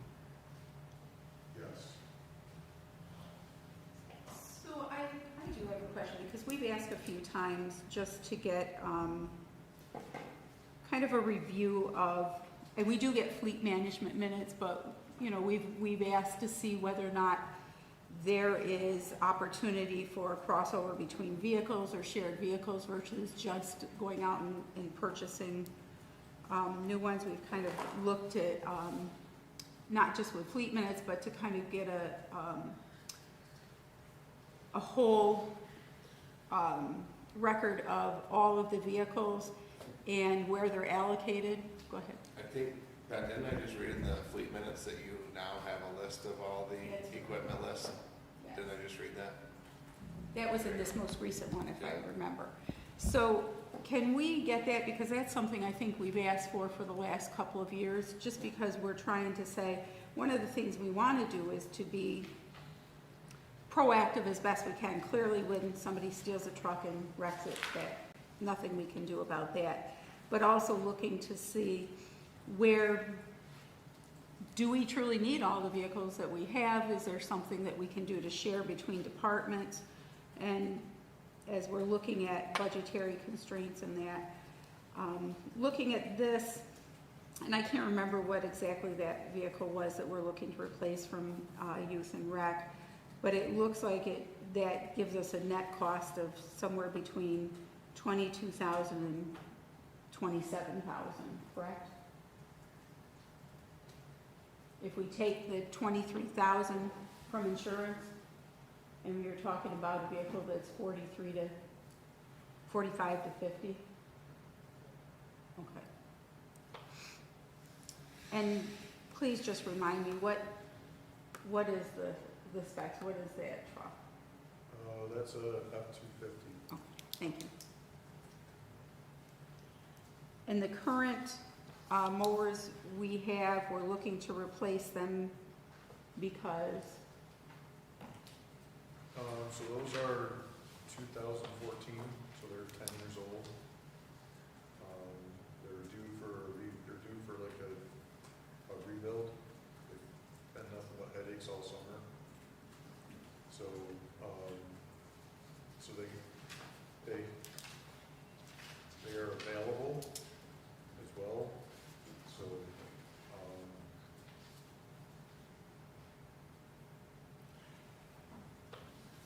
so I recognize, but this isn't your headache, but one of the things that we are really looking to do is, so that we don't get sprung on like we need we need to trade in and get 2 mowers, is, you know, how do we proactively look at our equipment so that we can planfully, within the line items of the budget, set aside money or a capital project to be able to replace equipment on an ongoing basis. Because is there when we're looking at these different things, I'm guessing there is, unless you tell me otherwise, no money within the line items for them? that's my understanding, is that the capital, that fund has what? 43,000 right now. Yeah, it has 43,000 in it. So that fund for replacement of equipment has 43,000 in it now, and that includes the, Does include the insurance share for 23,000. Okay. Does or it does not? It does include it. Wait, it does? it does. So that 43 is everything? Okay. Nice. We started the year with about 20 some, and we added that 20 we to it. Now it's at 43 total. So as we're prioritizing this and looking for where funding might come from, what of those 3, what's most pressing at this moment? At this point, the fleet committee has proposed these 3 to be replaced for this year. Did the fleet committee have ideas as to where the money would come from? Okay. But if you're prioritizing them, what's your priority as the director? And I feel as though all 3 of them need to be replaced. You've got a 2002 side-by-side that's broke. You've got a truck that's been, provides a service to the rec center that's been damaged. And you've got 2 mowers that are, if we don't replace them, will be probably out of service most of next year. So how are they operating without that truck now? At this point, they've been given a small vehicle from Water. But Water's been bugging me to get that vehicle back. And they're not happy because it doesn't help them kind of do what they have to do, because it's not a truck. So it was something that kind of allowed them to have transportation, but it hasn't really helped them do their daily tasks. Alderman Robinson. Yeah, I kind of changed my mind. I think I'm gonna leave this topic alone. Any other questions? I would just say from a priority standpoint, obviously the youth and rec truck seems more of a priority because they can't do their job effectively. I don't know what the side-by-side is used for, just my own lack of knowledge. And the mowers, if you said, I know you can't guarantee that they're available, I don't, how much are they used like in the winter? I mean, So is that something that mowers- could wait? The mowers are available right now. They were previously ordered and then never taken delivery on. So if the city's not going to take delivery on these, they'll probably most likely not be available. And at that point, pricing will change, delivery times will change, so you're going to be looking at a complete different, we'd end up being back at square one with the mowers. So who approved the purchase? Who approved the okay to order them? I can't answer you. Since I've been on the council, I don't recall mowers, so.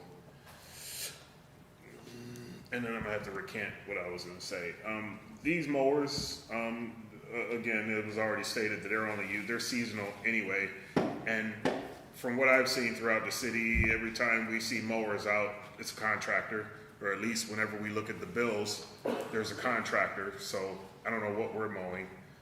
We always hear that the city doesn't have time, so I don't know what to say about the mowers.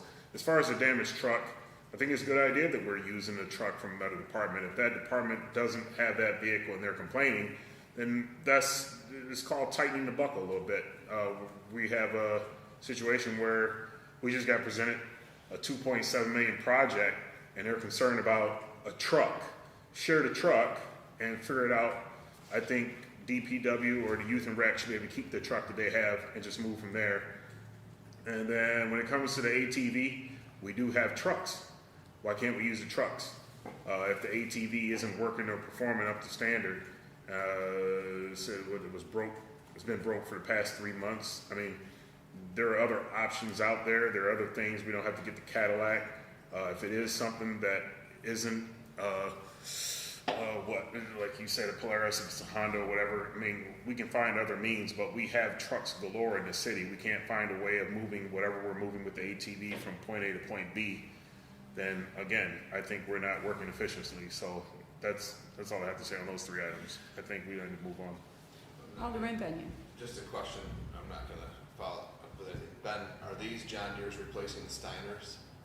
No, these are replacing the wide area, so they're in-kind replacement. The what? They're in-kind replacement, they're replacing John Deere wide area mowers with John Deere wide area. Okay. I think these are what they primarily use to mow the parks.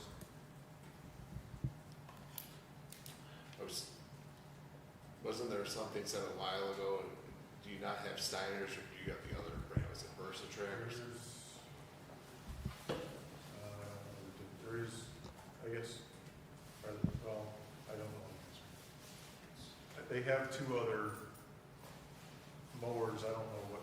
Yeah, the ones with like 6 wheels. Yeah, 8 of those. I think you might have Versa Tracks, but I thought there was conversation that those were getting replaced, that's what, or needed to be replaced, that's why I was confused on them. Ventrac, I'm sorry.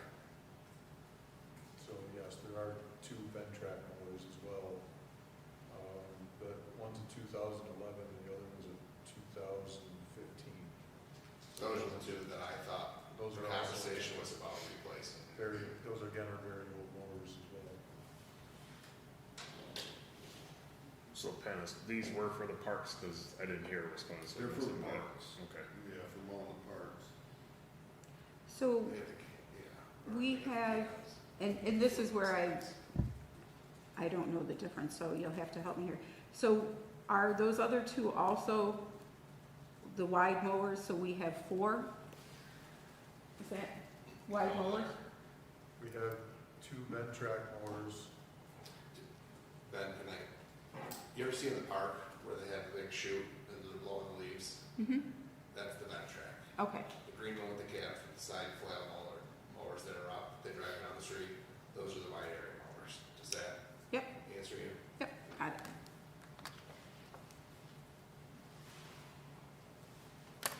So I think our challenge is that, as Alderman Robinson said, you know, we just got a presentation for a $2.7 million rehab of the building, and at least $85,000 to demolish 2 buildings, and then potentially like $150,000 in replacing vehicles. And I think that's our challenge, is that none of these are budgeted. And where the money comes from is a shared responsibility between the council, the mayor, and the department heads, I think. So that's where I was trying to say, you know, what's a priority as we look at it? You know, is there an opportunity to do some shared services with another department for the truck? And I think all of us would appreciate that comprehensive list of all of the vehicles, because one of the things is we're often asked to make decisions with part of the information. Not knowing, like when we had trucks and we needed X number of trucks, yeah, we were told where they were allocated, but we didn't know how many more trucks were here or there. So if somebody would give and email us that comprehensive list, I think we'd appreciate it. Gives us the opportunity to look, we appreciate the fleet minutes, but look and see where the priority is. And I guess what I would ask is that we put this back on for 2 weeks, and I echo what Alderman Robinson said. I guess I would question having something ordered before figuring out how payment could be made. So let's put this back on for our next committee meeting. Yes, go ahead. Just, Ben, would any of this equipment be leasable? You're looking at a rotation of it. Is any of this equipment leasable? Well, you can lease vehicles, but the city doesn't really lease anything at this point, my understanding. About like those wide area mowers, are those leasable pieces of equipment? I don't know the answer to that off the top of my head. So could you ask for when it comes back on?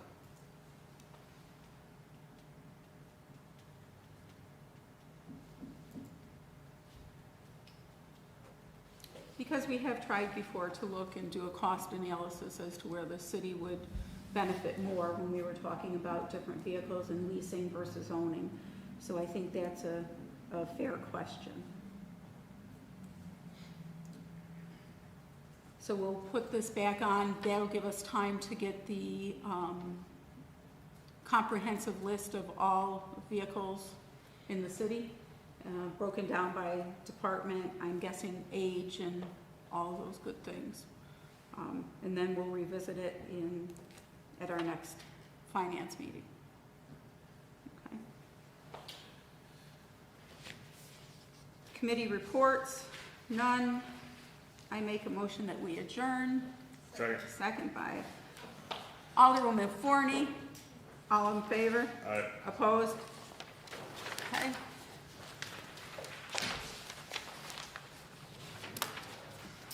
Freeing the children there, I see. Thank you, Alderman Benyon. Although he's got a school in the morning, huh? You signed my form, so I can leave. I have school in the morning too. Okay, so while he's doing that, you want to go ahead with, oh, wait, we actually have, He's city up. yeah. There we go. We're ready for city office. Sorry, I didn't feel like making more consistent. Thank you. I'm sure that he and whoever. I'll afford it.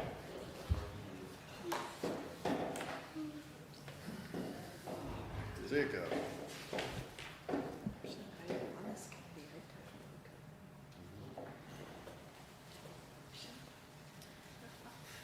All right, Jen, you wanna go, so you can lead insurance? Go ahead. Yeah. Oh, you can. Wait, do we have a quorum though? Yeah, we're good. No, because no, 'cause, Okay, She yeah, wants my thing ended up on your agenda. oh, okay. So- All right, I'll call to order the city operations committee. Let the record show that all members are present with the exception of Alderman Crawford. Approval of the minutes from Tuesday, October 1st. I'll make a motion. Can I get a second? Sorry. Second by Alderman Robinson. All in favor? Alderman Robinson can't. Yeah, I'm sorry. Sorry. That's I did right. I'll it make a again. motion, I'll I second. think we do this every time. I did it You every always, time. yep, I'll second. Alderwoman McCall. All those in favor? Aye. And make an edit that Alderman Anastasia is also absent. Under unfinished business, under A, right-of-way permits, put on 6/25, I was gonna look that up, I believe it's Friday. I have a meeting scheduled with Ben. Jason, I'll get with you on that time, because you're on that too. Okay. I forgot to send it to And you. wasn't Alderman Anastasia on that too? I don't know. He's on one of them. 3 of them are out, so. So we'll table that and put that back on the next meeting and have an update. Ben, are we Friday? Friday night. Okay, thank you, Friday at 9, Jason. Under B, roadway scoring. Ben, isn't that you? I will do my best. So this is what I gave to you guys is what I got from engineering, scoring. So there's some scores that were recently completed by Ally. So there's some current stuff there, and then there is the overall index that has, I believe, everything. And then there's a map that associates kind of with that, and then there's a 1 to 5 year plan that I believe kind of ended, ended year 2023, 24. So they're kind of working through updating all of it. So everything is kind of in that transition phase right now, being updated moving forward. So Ben, how often is it? 10 years, right? Or 11? On year 11, they're available for chips again, right? Yeah, Am I understanding that correct? 10-year cycle. Okay, so 10-year cycle, and then these small sheets, because I guess this is what many were asking about. This is this grading sheet is essentially, so I guess the question is, how do they score these numbers? They 1 to 10, 1 to 5? So if you look on the left side, so they'll across the top put the name of the street, type the curb, pavement type, on traverse cracks, they score 0 to 5. Longitudinal cracks, 0 to 5. As you jump down, rutting, 0 to 10. Patches, so it's, as they walk down, as they do a visual inspection on the street, they score each one of these, and then they sum across the bottom, or subtract from 100 to get a score. The lower number, the worse condition the roadway's in. Where I was headed, Jason. Low score win or high score win?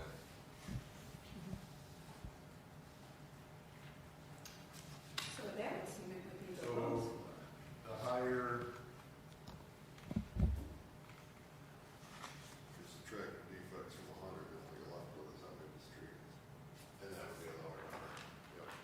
transverse cracks are at an all-time high, you awarded it a 5, right? If everything's scored on the upper side of the number scale for the worse it is, then you're gonna ultimately end up with a lower rated road at the end, right?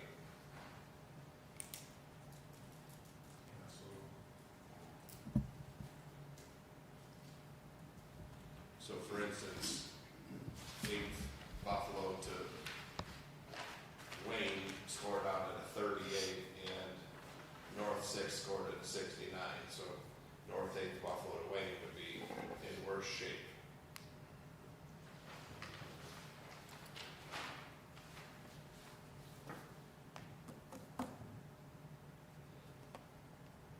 I thought an engineer was gonna come to explain this. You are correct. I think that is what the mayor had put out.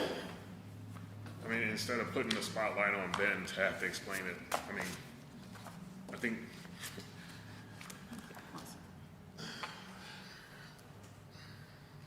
Well, I mean, I think Ben said he's going to try to explain it the best he can. exactly, Ben. and he shouldn't have to. So when no, we have I'm an agreeing. engineer. I'm agreeing with you. I'm saying that. I guess the question is just how that goes. So if that's the case, we can just table this. And I mean, is Dave's the only one left in the engineering office as it sits now?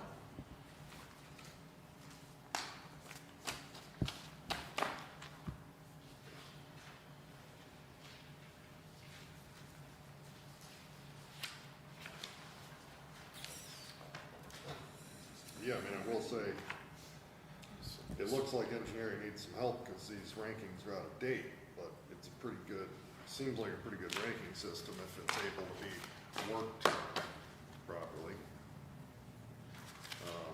The only additional thing I'll put in is that the CHIPS funding is not nearly enough to take care of our streets. Right. I understand.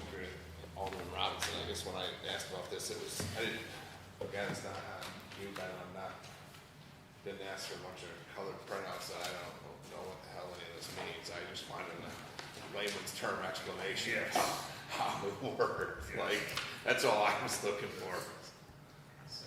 Because I think it came up that, like, we had a couple residents who were asking, hey, my street's Yeah, kind they of were saying, crappy. like, this street Why? looks like this, Yes. and yet Yes. this street Yes. is, you know, and I mean, I know in Ward 1, I know like there were some streets paved in the upper part of the thing that we looked at, and I said, well, how the hell does Seneca Avenue, we talked about Front Street being Front Street, like that should be about a 0 at this point, but like, how does Seneca Avenue not make the cut, like? Sometimes it's not just making the cut, it's being on the cycle as well. So, you know, that's why I think some of the maps are here to kind of say when the cycles, you know, so, and that's where right now they're, you know, engineering is working through coming up with the plan for, you know, the next 5 years. So they're working on, and again, because there's not a lot of staff there, getting the updated scoring, updating the list, updating the maps, and it's, So to your point, Ben, like Seneca Avenue, if you look at it on this colored map, was available for this year, and the reason that I had asked for it, because it was, when we got that CHIPS list this year, Seneca was not one of the ones, and some of the other ones. I think that's more like 2018 color, because I remember when that circle was resurfaced, it's been since I've been at that shop. So we, I wasn't there. so we just need a better color print. Yeah, I think the color, some of the colors are too close to tell, but like Seneca's bad, and it won't, I'm pretty sure it's gonna be the 2018 to 2029 CHIPS. It's never making it to CHIPS funding. All right, we can look, Ben, I just was going off, I thought, Jason, that was on that list that we were given in the spring. I have this, Do you? yeah, I do. Unless that resurface wasn't paid by CHIPS. You know I like Vernon. There's like a file cabinet over there. Yeah. I know, right, and kind of, He's a pretty good player. Seneca Avenue on would there? you want to know, Seneca is not on the list. Seneca 2, nope. Is that list all the roads that were eligible this This is, yes, this is a 2024 proposed street millings from repaving list, and how much in the whole 9 yards.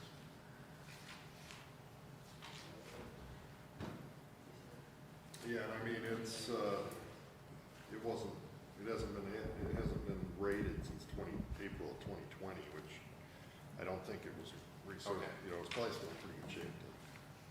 And, I know, Yeah. I'm not on the committee, but one of the things that came up on why we requested this is because, and I got it marked, we had a street here that was in red, that the priority ranking was 101.7. And then we had some on here that were in the 70s, and those were the ones that got done. So we take it, the lower the number, then the So, more. So the priority ranking of 1 is priority 1. So for priority 1 is the number 1 street, and it goes out. So it goes from 1 down, or 1 up to the higher the number, the lower the priority. Well, these aren't labeled 1 through 10 like on here. These have I mean, they're 70, 80 percentile. Yeah. Then the condition rating is on here. And so that was the question. We were trying to ask, how did you determine What street is that? that one, the satellite circle between Stardust Lane and the cul-de-sac was the 101.7, but in contrast, 71.3, nope, I'm sorry, there's 57.8 was South 13th Street between West State Street and West Henry.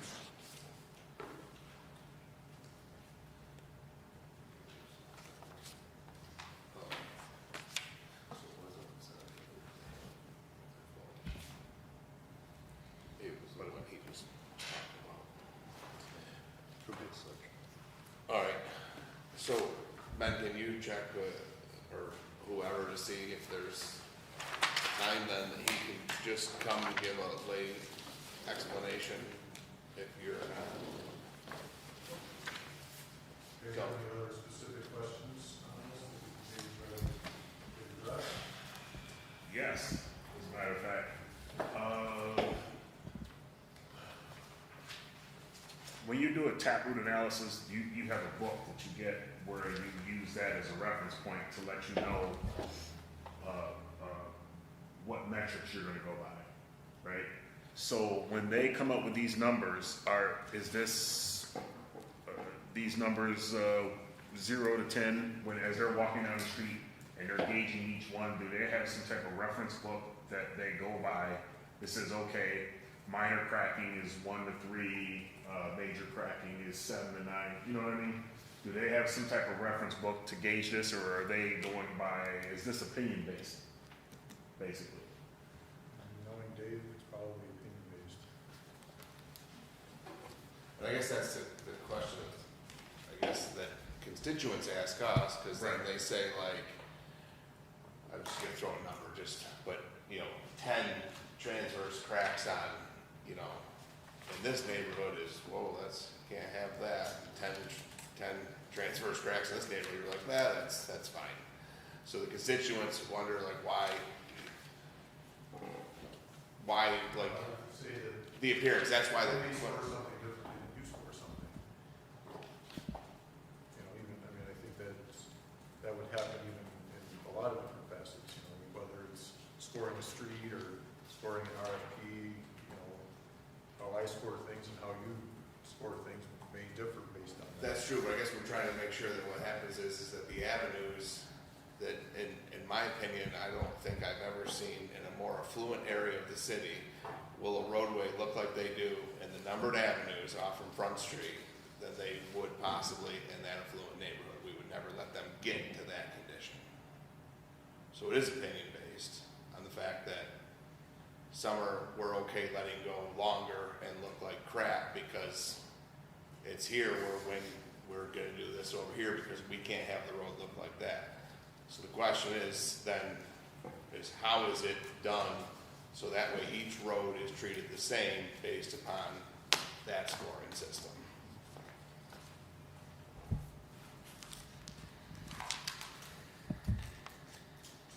And a metrics that gave those would be more objective. And I get that scoring is subjective at times, but we should be, if you and I go down the same road, we should be pretty close in terms of what we would come up with for each one of the roads, if we had an understanding of what the metrics was.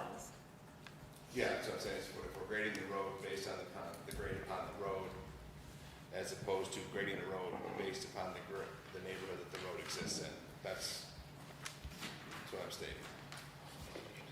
Does anybody got any other questions that they want Ben to relay to Dave, I'm assuming?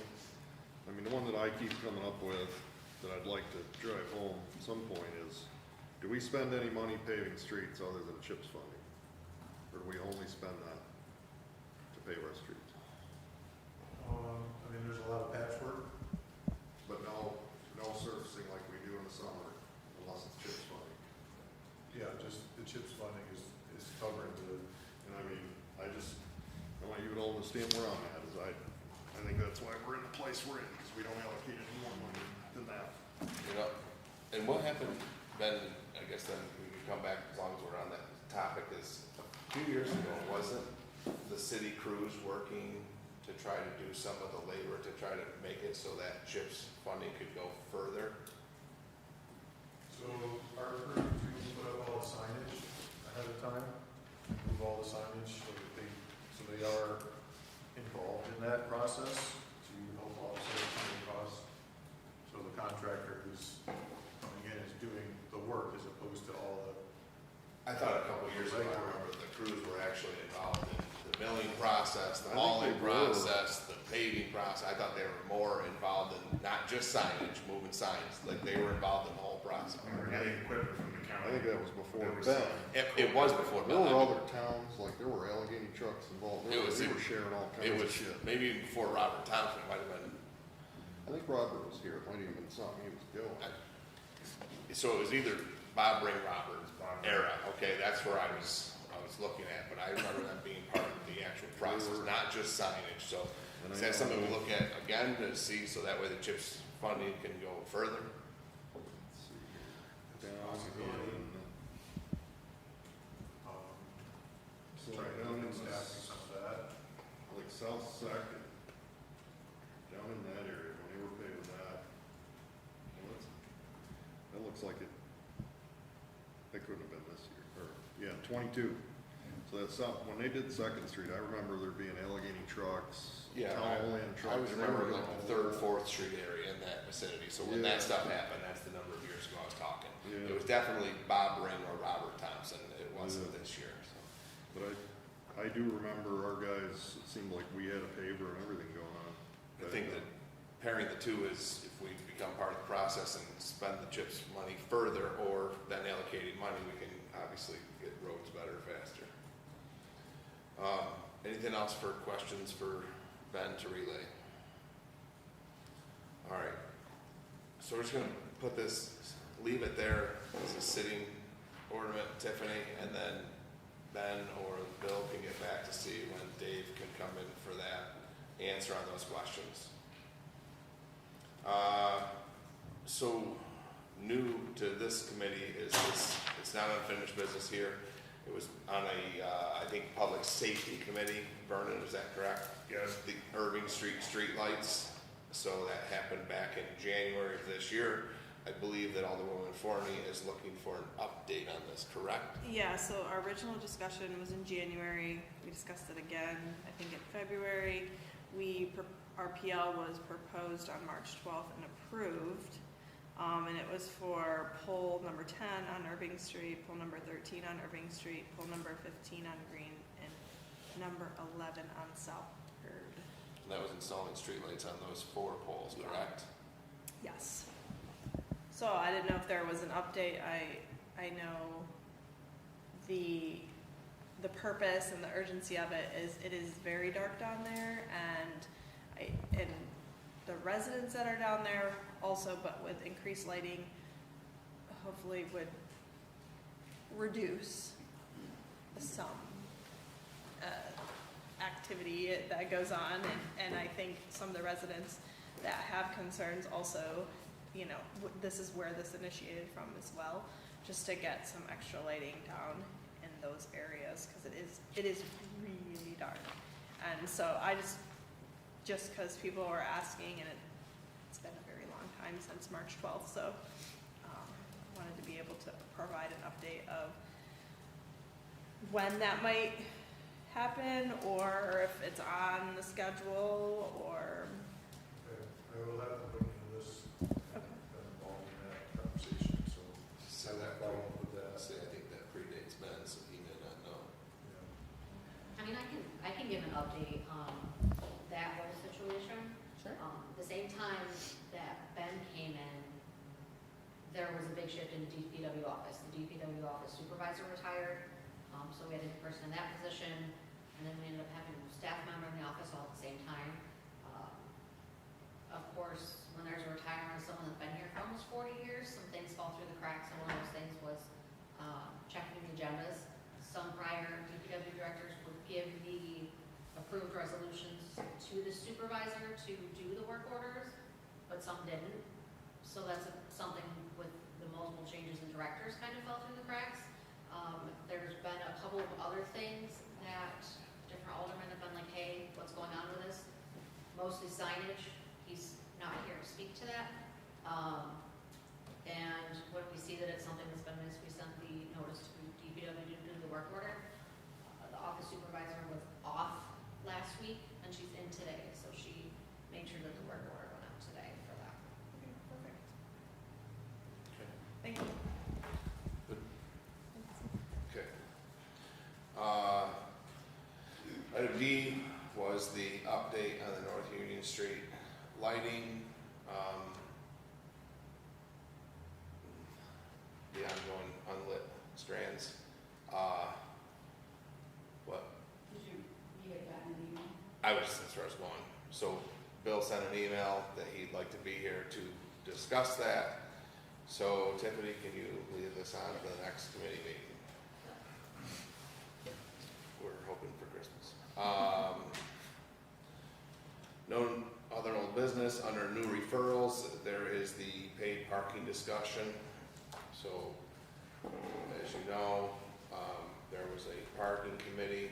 So the latest, and Ron can probably help with this. We met, they presented a plan. I had asked that the plan go back to reduce the area. Well, the plan basically was all city parking lots. Was it Green Street, or did it go to Frank Shop? Originally? Yeah, basically the bridge. So call it Frank Shop Boulevard, all the way to Main Street, East State Street Bridge to 14th Street, all city-owned lots, Hamilton Street to Berry, Lawrence to 3rd,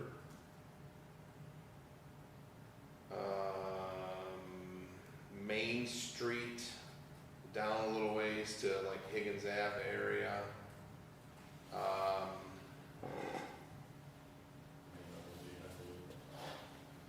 Main to where? Oh, okay, I didn't remember that part, thanks. Essentially, I think that was about the gist of it, right? Couldn't remember if there was one more side street up here. So, it asked because I just personally felt that that was going to cause an issue, that people who would try to avoid parking or paying for parking would now pay or go park in privately owned spaces and thus cause a large issue. I've been a proponent of the paid parking and obviously track the parking enforcement. So the new plan, so that's why I said we needed to go back, because the city can't in good conscience like charge for every single parking space essentially in that wide of an area, and then knowingly do something where it would have people parking in like the parking spaces by Ray's or anywhere else. out here in the beef and barrels area, stuff like that. You're gonna push parking there, you're gonna create an issue.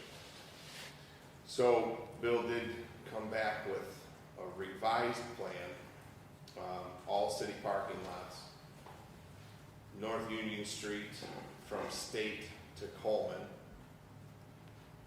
West State Street from Union to North 7th Street, East State Street from Union to East Ave, which is the bridge, Lawrence Street from Union to North 1st, and Hamilton Street from Union to North Berry Street, and then 2-hour parking from Lawrence Street from North 1st to North 2nd Street.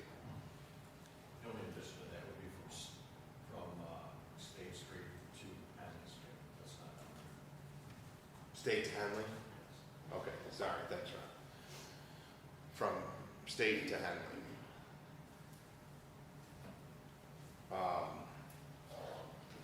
A lot of this is driven by enforcement.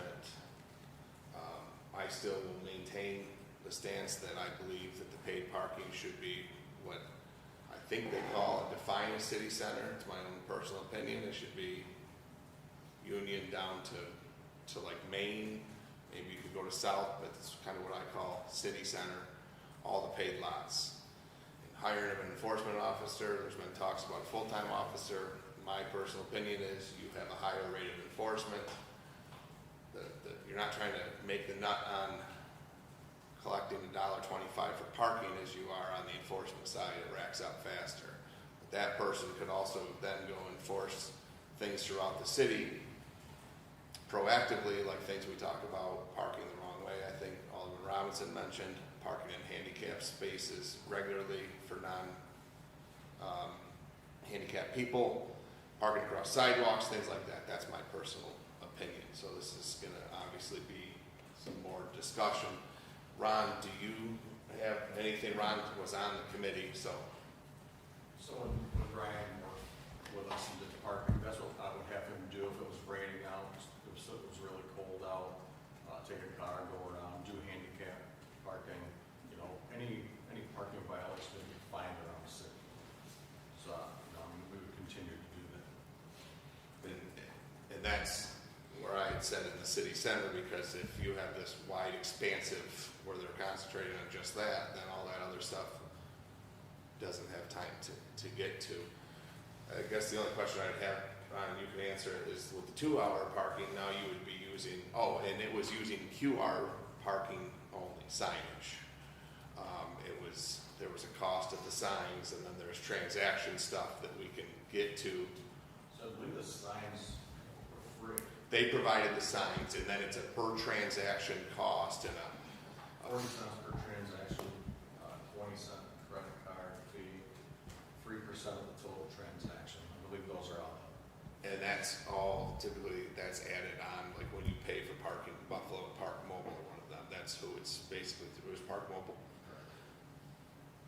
That's who it's through. But with the 2-hour now, your enforcement would have to use the one that's an instant violation, but for the 2-hour spots, you still now have to use the iChalk system to do that one, correct? Yes. And is that a subscription base, or is that something that's owned outright? That's subscription. Okay. And do you remember what that cost per year? I don't right offhand, but we have 2 brand new devices to do that. Only was asking because, like, depending on what that cost is, it doesn't make a lot of sense if the only 2-hour parking is going to be essentially 1 block versus that. So we use those devices when we're out writing, a bunch of sweeper tickets or a bunch of snowplow tickets. I believe it's about, I'm thinking 5,600. You use the iChalk system, Ron? It's the same, it's the device that we use to write sweeper tickets, iChalk, it's all one, we have 2 of them. So would that same device be used in conjunction with this? Okay. Has anybody got questions or? So, it's interesting how many comments and a couple of calls that I've gotten on this. Everything from people having to pay that maintain the city gardens, concern about that. I am, you know, I'm supportive. I think that QR parking, you know, Alfred has it, for goodness sakes, that little town. You know, and I agree, though, I'm not sure why, like, State to Henley would be included kind of in that. I mean, quite honestly, that's a lot of people parking State to Henley. I was thinking of, Still got the on-street on the yeah. It's So, state like you're just in front of the post office down to Branch and gotcha. Hendricks. Okay. Okay. In the Lincoln. That, Yeah, okay. That's, but I don't Gotcha. even know if. Yes, it's that gonna be makes there sense for to me parking now. and That road's redone. No idea. There might be some more. When that, no, there'd be less. That roundabout's gonna, or also you got the roundabout and then, Oh, yeah, probably nothing then between them. That's basically the old business district that we used for, like with bicycles and stuff before it was expanded. It's the area that we're talking about. I guess for the, and I don't wanna, if somebody has a burning question, but like just for the sake of time, is this something that we want to just put back, obviously, on, so we can, cause this is gonna be a long conversation. I think it would be good to bring it back, that way you have the other ones that aren't here. Well, yeah, I'm just thinking just save time, there's a couple other longer items still to do, and then we can get feedback from the other. Bill can be here, he can explain why his thought process was different than mine, where I was city center, basically just city center and all city lots, and he can provide his thought process as to why this expansive of an area, and that, and then, like I said, mine was just city center, and then the rest of the city can then have enforcement, because you're not, the one thing, Jason, I see, and then the one thing, biggest thing was between this and the iChalk system, is the iChalk system was kind of inefficient, because you had to walk it, iChalk them, then come back and hope the violation was still there. If not, you just walked back for nothing. This here, you're walking by, it's either you're in violation or you're not. You know, you're either in violation right now or you're not in violation. This is instant. Therefore, rate of enforcement goes up, and that's why I said the smaller the area, you can enforce that area more and handle the outside of city center issues that we've all brought up. Jason? I just want to touch on something in case it doesn't get brought up. Sonia had mentioned, there are folks that have reasons to park somewhere where maybe somebody wants to not charge them for that park. And I feel like there should be some kind of outlet for that. Yeah, it's for in terms of like that, I mean, I looked at it, this same tag that's hanging from my mirror and your truck, your big truck. Mm-hmm. It's on record now, you have a big truck. Yeah, I don't even use that tag, I don't even know where it's at. But there's, you know, whenever you do something new, there's always people that have a certain thing they're doing that nobody really knows about or pays attention to, that's gonna kind of make them angry or kick them out of the group, and that's something you don't want to forget about. Sonia? Yeah, so thanks. I think that, you know, having like a placard that they can put up or something makes a lot of sense, particularly because we have a number of volunteers that maintain the gardens. The other thing is, you know, because everybody knows the chatter all over social media and that, but part of this is we look at and we say, there are only certain ways that the city can gain revenue, right? And we need to, you know, so people from all out of town and everything else use the city streets, they park on it, etc. So part of that is a shared burden for people who utilize the city streets and stuff that may not also live in here. So I think that part of it is what was some of our rationale behind it. Some is so that people aren't spending all the time and parking in front of businesses, so that it kind of has a turnover there, but also so that parking costs are kind of shared, not just with the city residents, but everybody else who comes into the city, and any of us who go anywhere, whether it's to Alfred or we go to Buffalo, we're paying for parking. And we've already addressed the issue because somebody else has said, well, it's a QR code, not everybody has one. I said, well, you know what, there's gonna be a phone number there, not everybody has a cell phone, well, then write down that number and make sure that you have somebody that can call, because there's, you know, I think that we've tried to come up with how do we make this, you know, user-friendly as best we can, and so I appreciate the committee's work on this. And second, thanks, because I forgot to mention that the rationale of finding different ways rather than just raising property taxes was a big portion of it.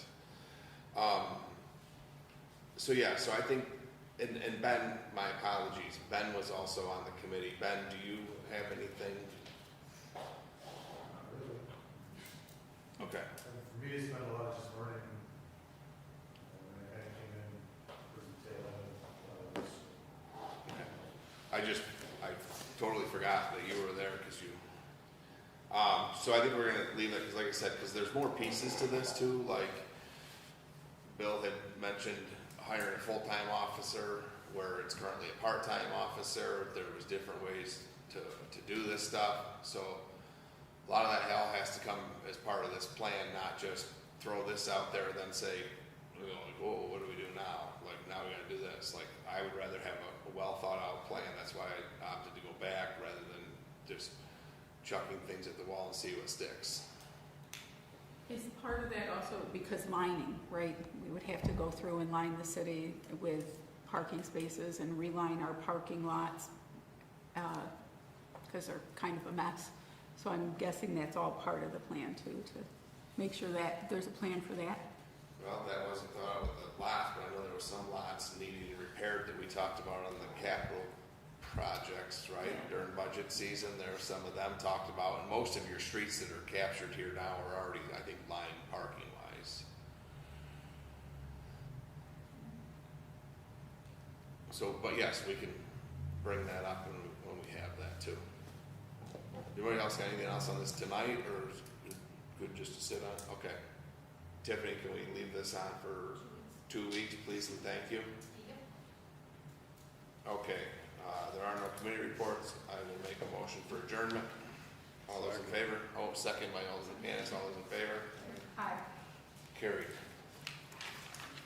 Okay. Call to order Youth and Recreation Committee, Tuesday, October 15th at 8:15 p.m. All aldermen are present with the exception of Alderman Anastasia. So we have approval of the minutes of previous committee meeting, Tuesday, September 17th. Can I have a motion? Second. Second. All those in favor? Okay. No unfinished business for discussion.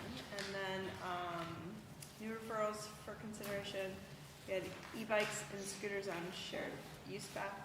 I'm not sure who proposed this on the agenda. Do you know who did? Oh, okay. But we have the definition on there of and what an e-bike is and how New York State authorized it to be used. So, do you want to take it over?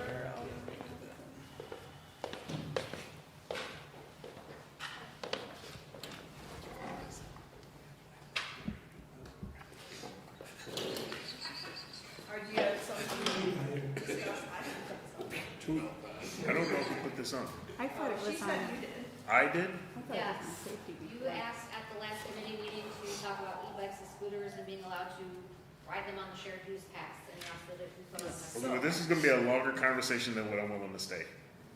Okay, so We probably ought to put it do you back want to in 2 table weeks. it and Yep. put it, okay.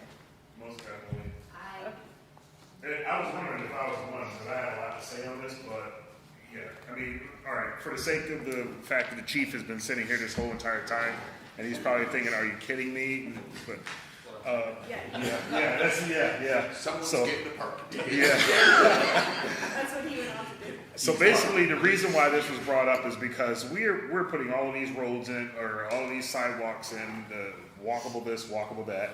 We have an ordinance in place in downtown Olean that makes absolutely no sense to me, where we put our children into the street to ride on a bike path, and no one's allowed to ride on the sidewalk. I think some of this stuff is outdated. It needs to be looked at. It needs to be rewritten. It needs to follow the guidelines of the state at least, and then go back and look at this and correct some wrongs. If we're going to put in these wide sidewalks, as it states on here, I thought I saw somewhere where e-scooters cannot be ridden in bike lanes on a street with speed limits greater than 30 miles an hour. They should not be ridden on sidewalks. So right off the bat, e-scooters should not be on a sidewalk. Got it. The other municipalities can limit or ban the use of e-bikes and e-scooters. I think we have a huge e-bike problem in Olean, where the residents that have these things, I plan on getting one. I love the idea of having one, but correct me if I'm wrong, Chief, they are supposed to follow the rules of the road, stop at stop signs and stuff like that, and they do not. I know on Washington Street, the bike boulevard of Olean, I live right on Washington, and literally if I'm sitting out front, I can just watch these guys just fly right on down the street. If you sit there long enough, you'll catch them as they're coming back with their groceries, and they fly right on by. It's a bit absurd. We've already had an incident in Olean where a young adolescent or a young kid got hurt, and then the council at the time was reactionary and created additional laws that, again, put our kids into the street to ride their bikes. So now, if you're riding your bikes on the sidewalk in the downtown district, which included State Street all the way down to 15th Street, I think that's absurd. Why would you put your children in the street?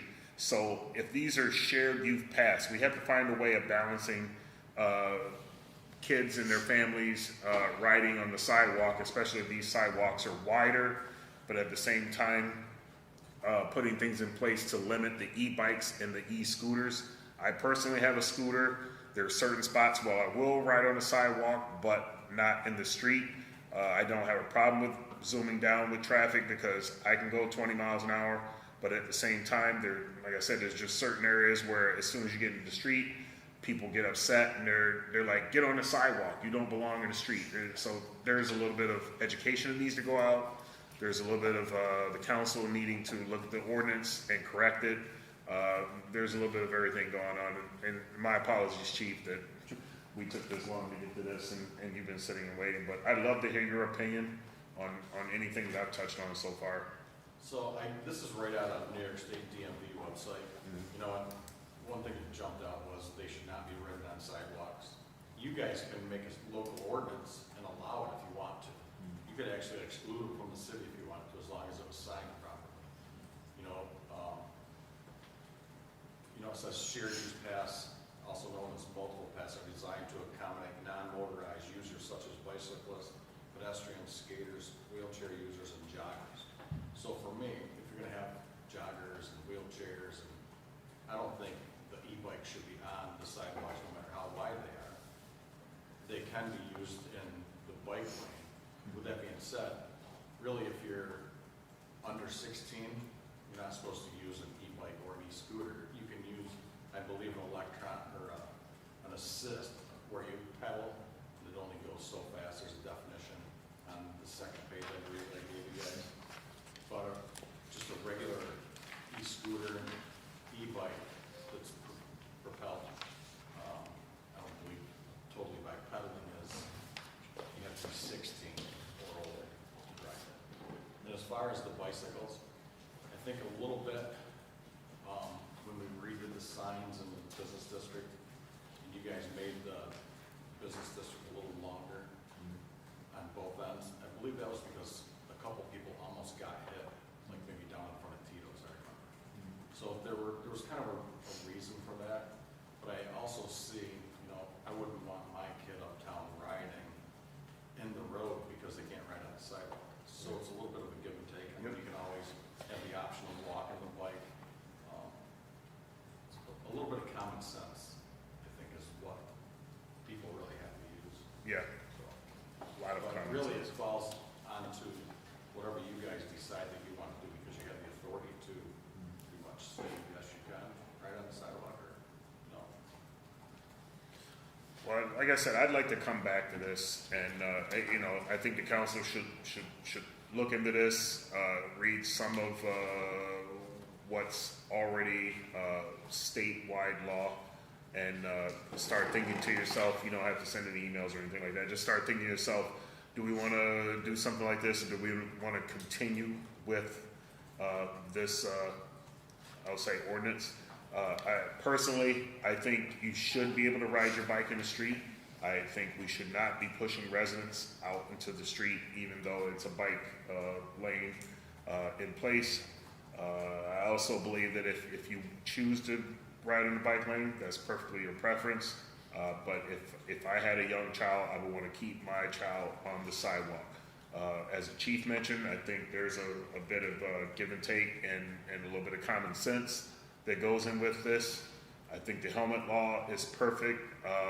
Granted, you see very few with them, but a lot of parents are responsible with their younger children. You do see that. I am curious about an issue maybe to maybe go towards police concern. If there's a person or individual that has had a DUI and they substitute the car for an e-bike or a scooter because they go just fast enough to get them to the point they want to be. I believe they can get a DWI on anybody. They can still get a DWI. Just reading through some of the stuff, I think there's a section for it. Okay. Now, what if there's nothing against the law where they had a DUI, can no longer drive or lost their license, but they choose to get a bike to get, let's say, back and forth from work, but they should still be following the rules of the road, stopping the stop signs and what have you? I don't know about that. You would be talking like an aggravated unlicensed. I don't believe that probably fits. I Okay. think if you were intoxicated and you were operating an e-bike, you could probably be charged with a DWI. Okay. It's a different section than motor vehicle. Mm-hmm. Because you can, if you're on like because we had this happen, somebody who drove their lawnmower kind of tractor thingy. So I would think it would kind of fall under the same thing. That's another one. Yeah, I mean, I looked at it, there is something there. Okay. It's a new section.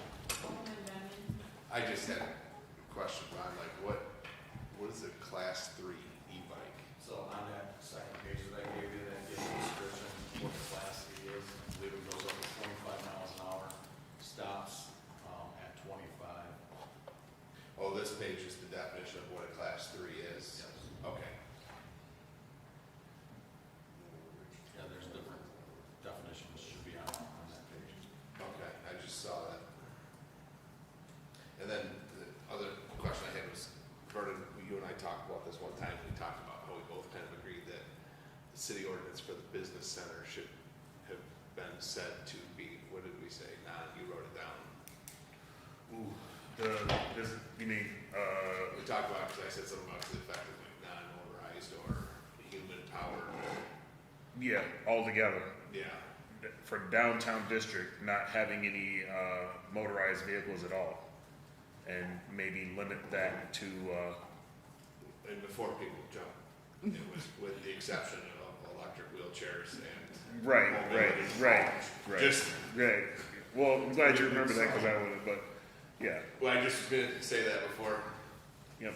But to eliminate the fact that an e-bike or e-scooter in the downtown, maybe to make it where it is you're walking instead of riding or coasting, you know, and that eliminated some of the worry or thought with creating an ordinance that we know is going to cause a lot of problems. And just looking at that, maybe we can do that citywide, is non-motorized is okay on the sidewalk, anything Yeah. motorized with the exception of mobility, go out on the road. Yep.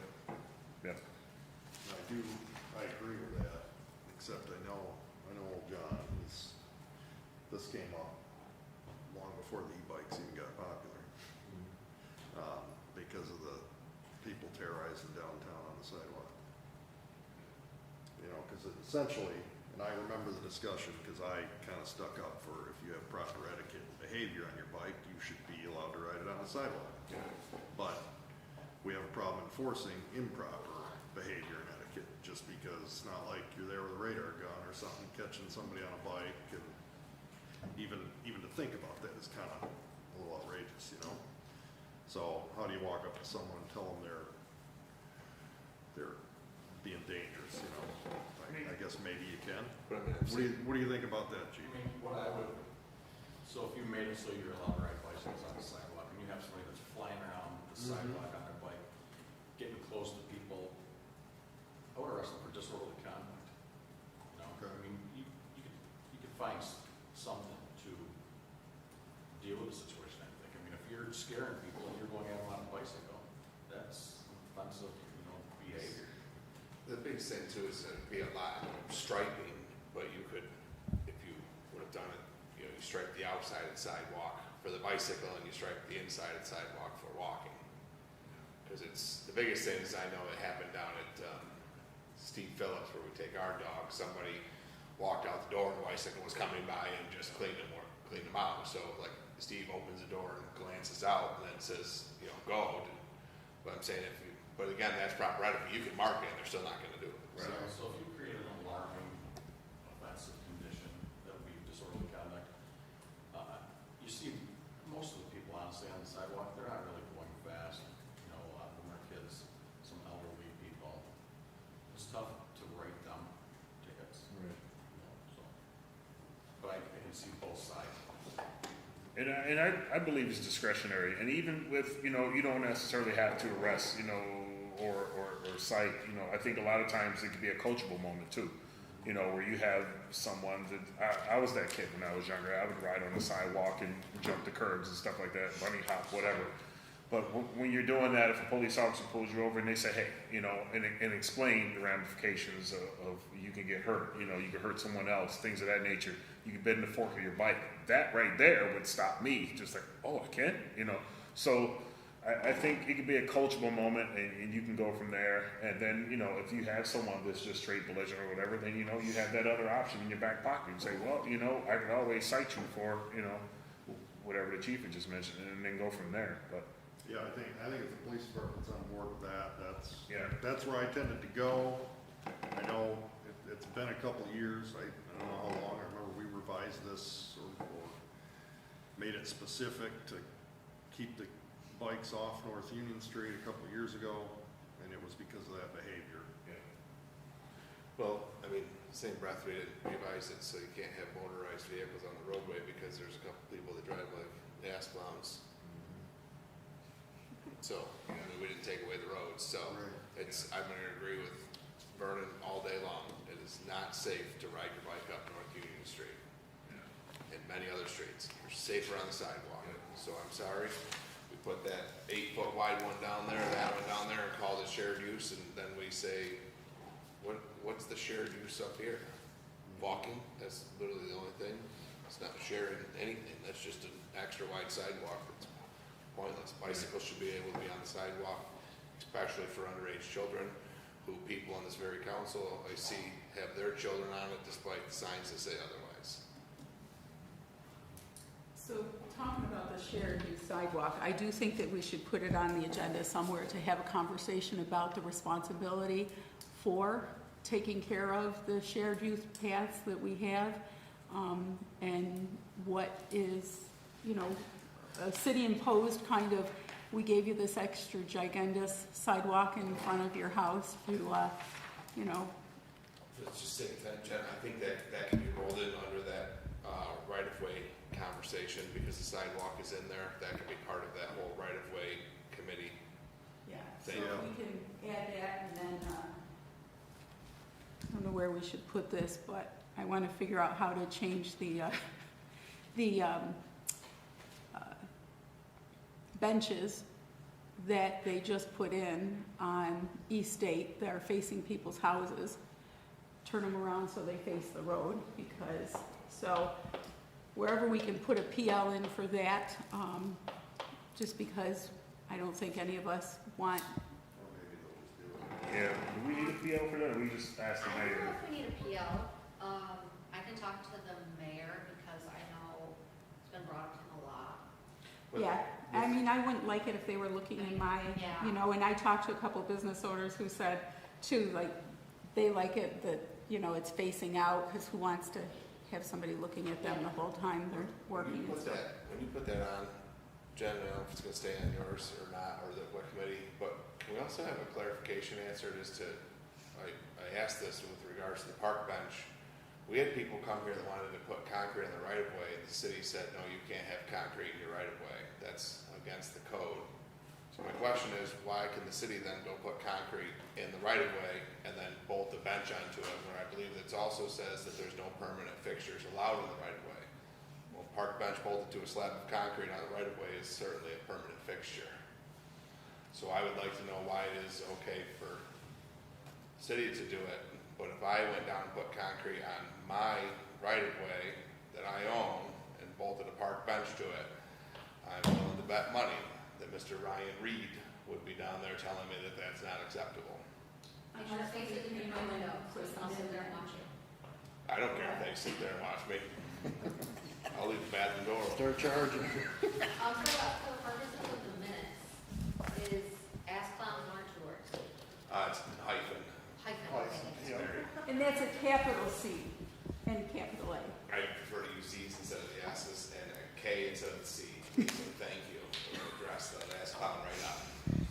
You don't want YouTube demonetizing. So for the purpose of the youth and rec committee, because park benches or benches on the street, I don't think belong here, as well as, well, I don't know about the shared youth path. We can throw it right on city hours. Yeah, make his agenda longer. We will put the e-bike, discussion on, public safety. We're on public safety before, so. I don't know why you asked her to be on youth and rec. You did mention youth and rec, and that's, Apparently I'm losing my mind. I don't even remember asking, you but didn't want to have a public safety committee meeting tonight anyways. I know, I asked you Correct. about the lights and you, oh, JR. I didn't want to. I get it, you didn't want to have a meeting. I didn't want to get here till. Oh, sorry. Can you adjourn? Motion, no committee meetings, motion to adjourn.